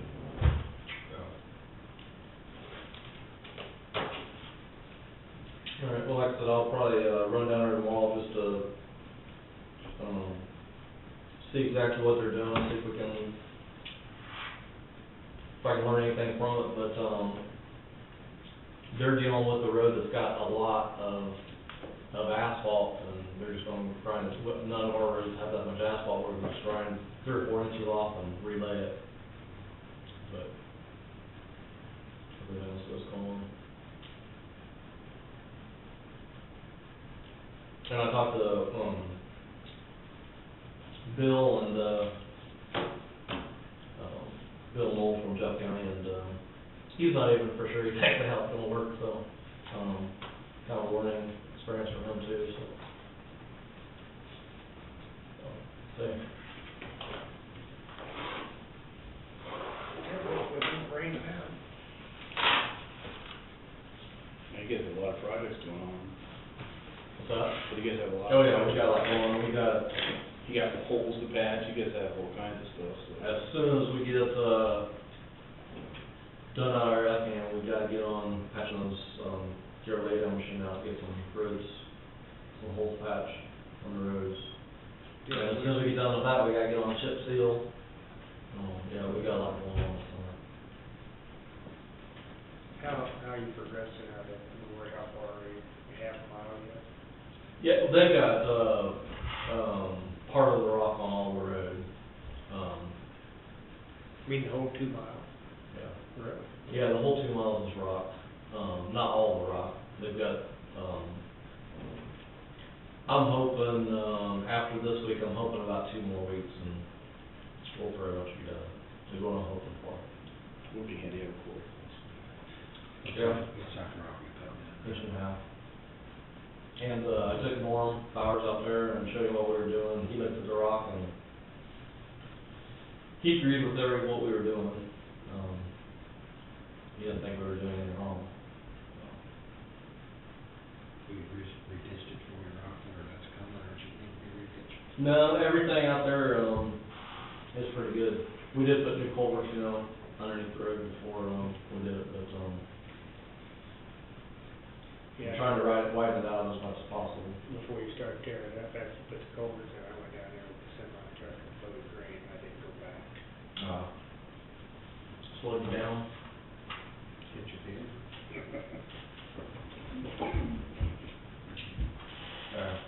There were like 6 of them, I think, out there. Did you replace the tube up north in the ditch? The longer, Yep. Wagner, that's gonna take care of it. Oh, yeah. Yeah, we did that like the next week. Okay.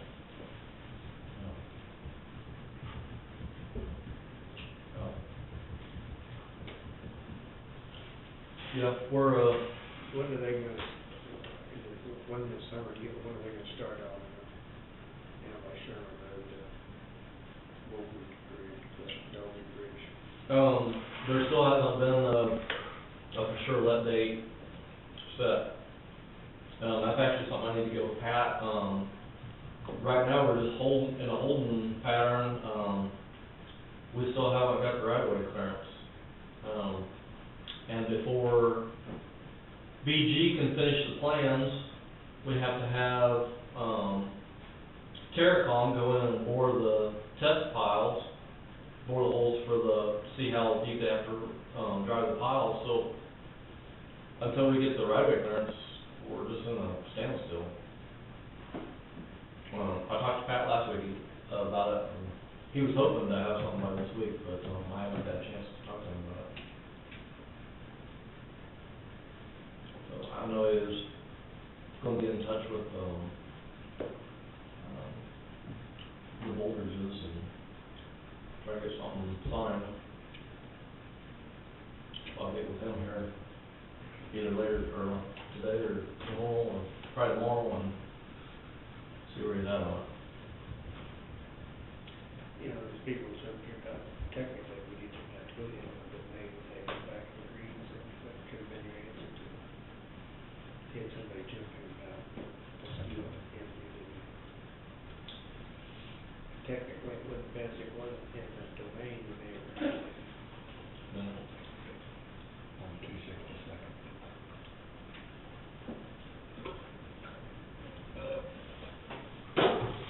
All right. Thank you. Yep, have a good afternoon. Did you get that stone looking good, the bed?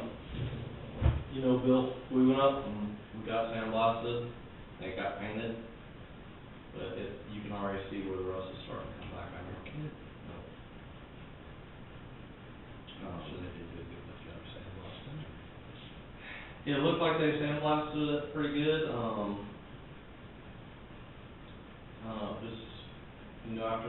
after something rusty like that, to try to paint, I don't know. I've had problems with cars before, it seems like after, it's hard to get rid of stuff. Well, I guess after you throw away $850. Well, I don't know, we'll see what it does, but like I said, you can already start to see where the rust is coming back through.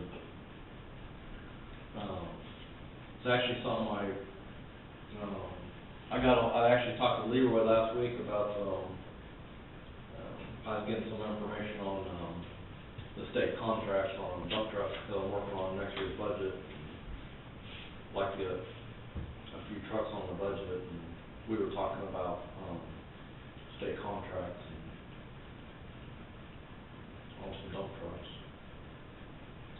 That was something I was gonna ask the commissioner. I know it's early in the budget season. I have been working on my budget, trying to get a head start on it. Are there any thoughts on, should I try to also put in for merit raise again, or anything, just figure it, same pay scale as this year, or? I think we were just talking even briefly the other day, trying to start getting a schedule or something like that. Might be a good goal planning session, and then we kind of start from there. I mean, we haven't really talked about it. We haven't really talked about anything, Yeah. so, I mean, we haven't even, we don't even have any budget information, where we're standing on. Well, and that's, I like I said, I knew it was early, but like I said, I'm trying to get, my budget, at least a rough draft, so when you guys get ready, because I don't We know. haven't even got the 2013 Right. final figures Yeah. yet to see exactly what we had. Well, Chris has mentioned to me a couple times to, get something put together, so I have been trying to get ahead of the game. I think it's about as easy just to leave status quo, and it's easy to hit the add with a take, stuff, so I don't know, it's whatever.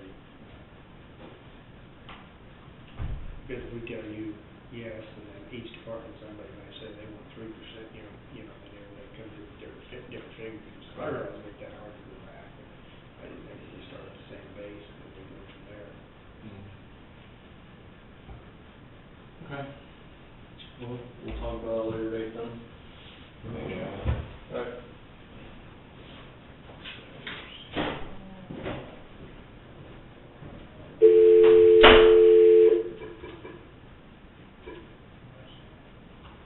They just want to know what to do. Talked with Gail earlier, I told her that Pat and Chris were working on some of that stuff together. 0001, ma'am.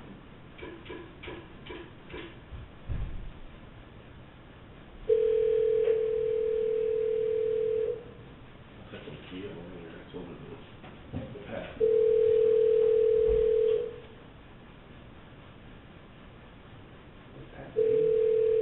So if his wife's doing some tests, he'd be back. Yeah. He's coming back. He said he was gonna call if we were still in session, come back. About 4:47.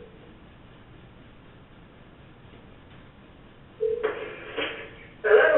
Gail? Yes, Hey, this is the commissioners, we're calling you back.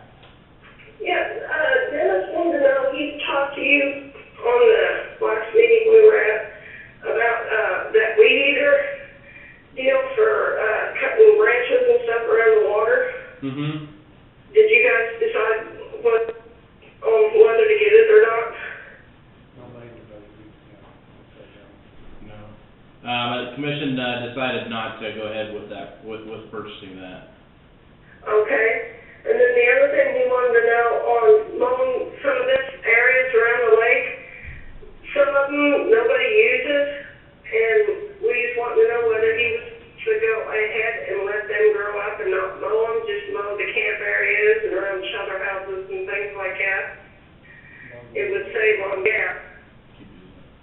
Keep doing it. Yeah, I think, commission wants to see you continue to keep mowing those same areas. Don't let it grow up, so we got a new mower, let's go ahead and use it. Okay, okay. And he was wanting to know if you guys are still planning on coming out or not, because there, one time you said he was talking about coming out to see the lake. Yeah, we'll have to look at our schedule, we've got KCCA meetings here in a couple of weeks, so it'd probably be, I guess, well, yeah, probably middle of May before we have a chance to get out there. We haven't set an actual date on that, so. Okay, what have you guys decided to do on the trash barrels after they get the dumpster? Well, that's what, when I talked with you earlier, we need to, Pat Henderson and Chris Channel, we're gonna sit down and try and draft some stuff up. I haven't seen anything from them, that was from last meeting, but we're definitely gonna try and get something going. We need to that's coming up here in a couple of weeks on the trash. Yeah, the roll-off will be gone. And as far as, you know, I think the last time you were telling us how many barrels you had around the lake. You know, did you get an official count of how many trash barrels you got and how you're gonna collect it? I hadn't counted them, I'll have to count them. Yeah, why don't you find out how many we have total, and then, you know, you have a pickup, can you just transport you know, there shouldn't be a whole lot of trash generated out there unless it's just users. Can't you just, use the pickup and transport it to one of the other transfer stations? Okay. Now, does that include our trash too, or? Yes. Basically, Okay. if they bag it, they can take it up again on Wednesdays and Saturdays. Yeah. If you bag it, you can take it to the FEM facility on Wednesdays and Saturdays, and then if you take it to the Ashland facility, it's Monday through Saturday. Okay. Okay.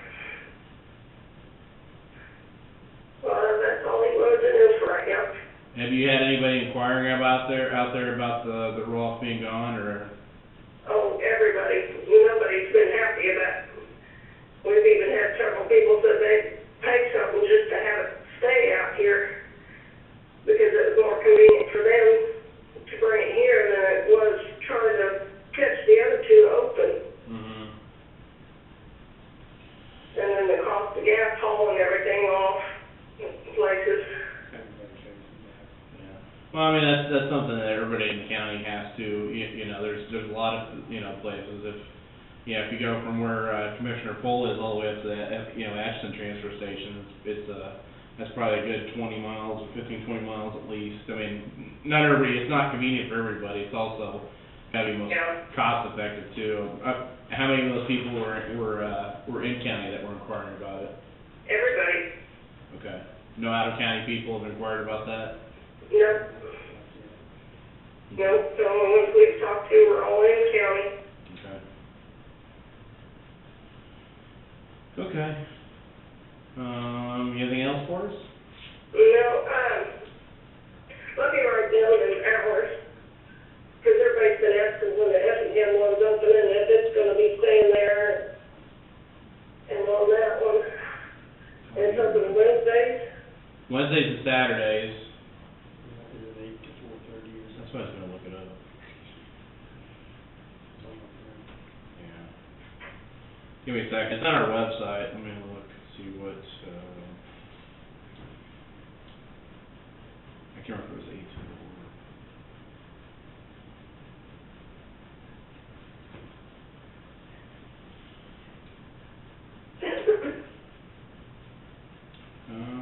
Looks like it's, Wednesdays and Saturdays, 8 to 4:30.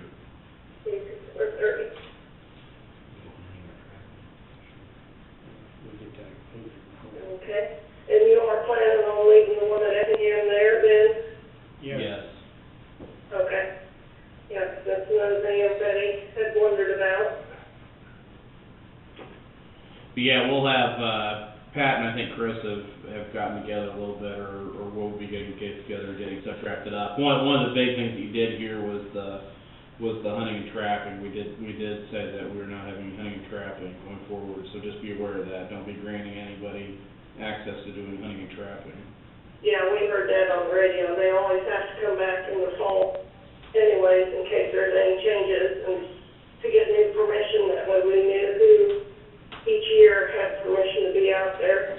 They had to redo it every year, in case anything changed, so. Okay. No, fishing's okay, because we get paid. Yeah, now fishing, we're not banning fishing, obviously, out there too. And then the other thing, just to remember, if there's anybody wanting to use the facilities for events or something like that, they need to have, coverage, as far as liability coverage on events like that. That still stands in play. We can't change that. Yeah, that's what we've been telling people. Do you have any events scheduled out there for this year? No, none. Okay. Usually by now, we've got weddings and things scheduled for May and June and July or August, usually like 3 or 4 scattered through there, so far nothing, so. Okay. So, nobody's got anything scheduled this year so far, so. Okay. Year's just camping season and stuff's just getting started, so. Okay. Well, keep us posted if you got any questions. Okay, thank you. Thanks, Gail. Mm.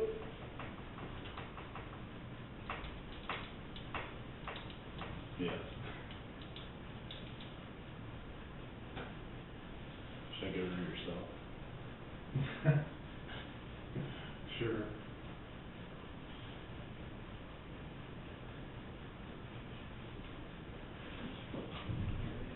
Do you have something for us, Pat? We need to. No, Commissioner Pohl talked to me about maybe wanting to have an executive session on personnel matter. I don't know if we need to do that or if you want to do that. If you think it's necessary. Okay. I'll, like 10 minutes. Yeah. Okay. Yeah. Need a motion to go to executive session on personal matter, not like personnel. So, Mr. Chairman. Second. All in favor, signify by saying aye. Aye. And are we doing it for 10 or 15 minutes? 10. 10. So coming out 4:30, we should probably adjourn after that? Well, yeah, we don't have to extend it. Okay. Okay. First, second, you can just text me or something, Yeah. if I go through.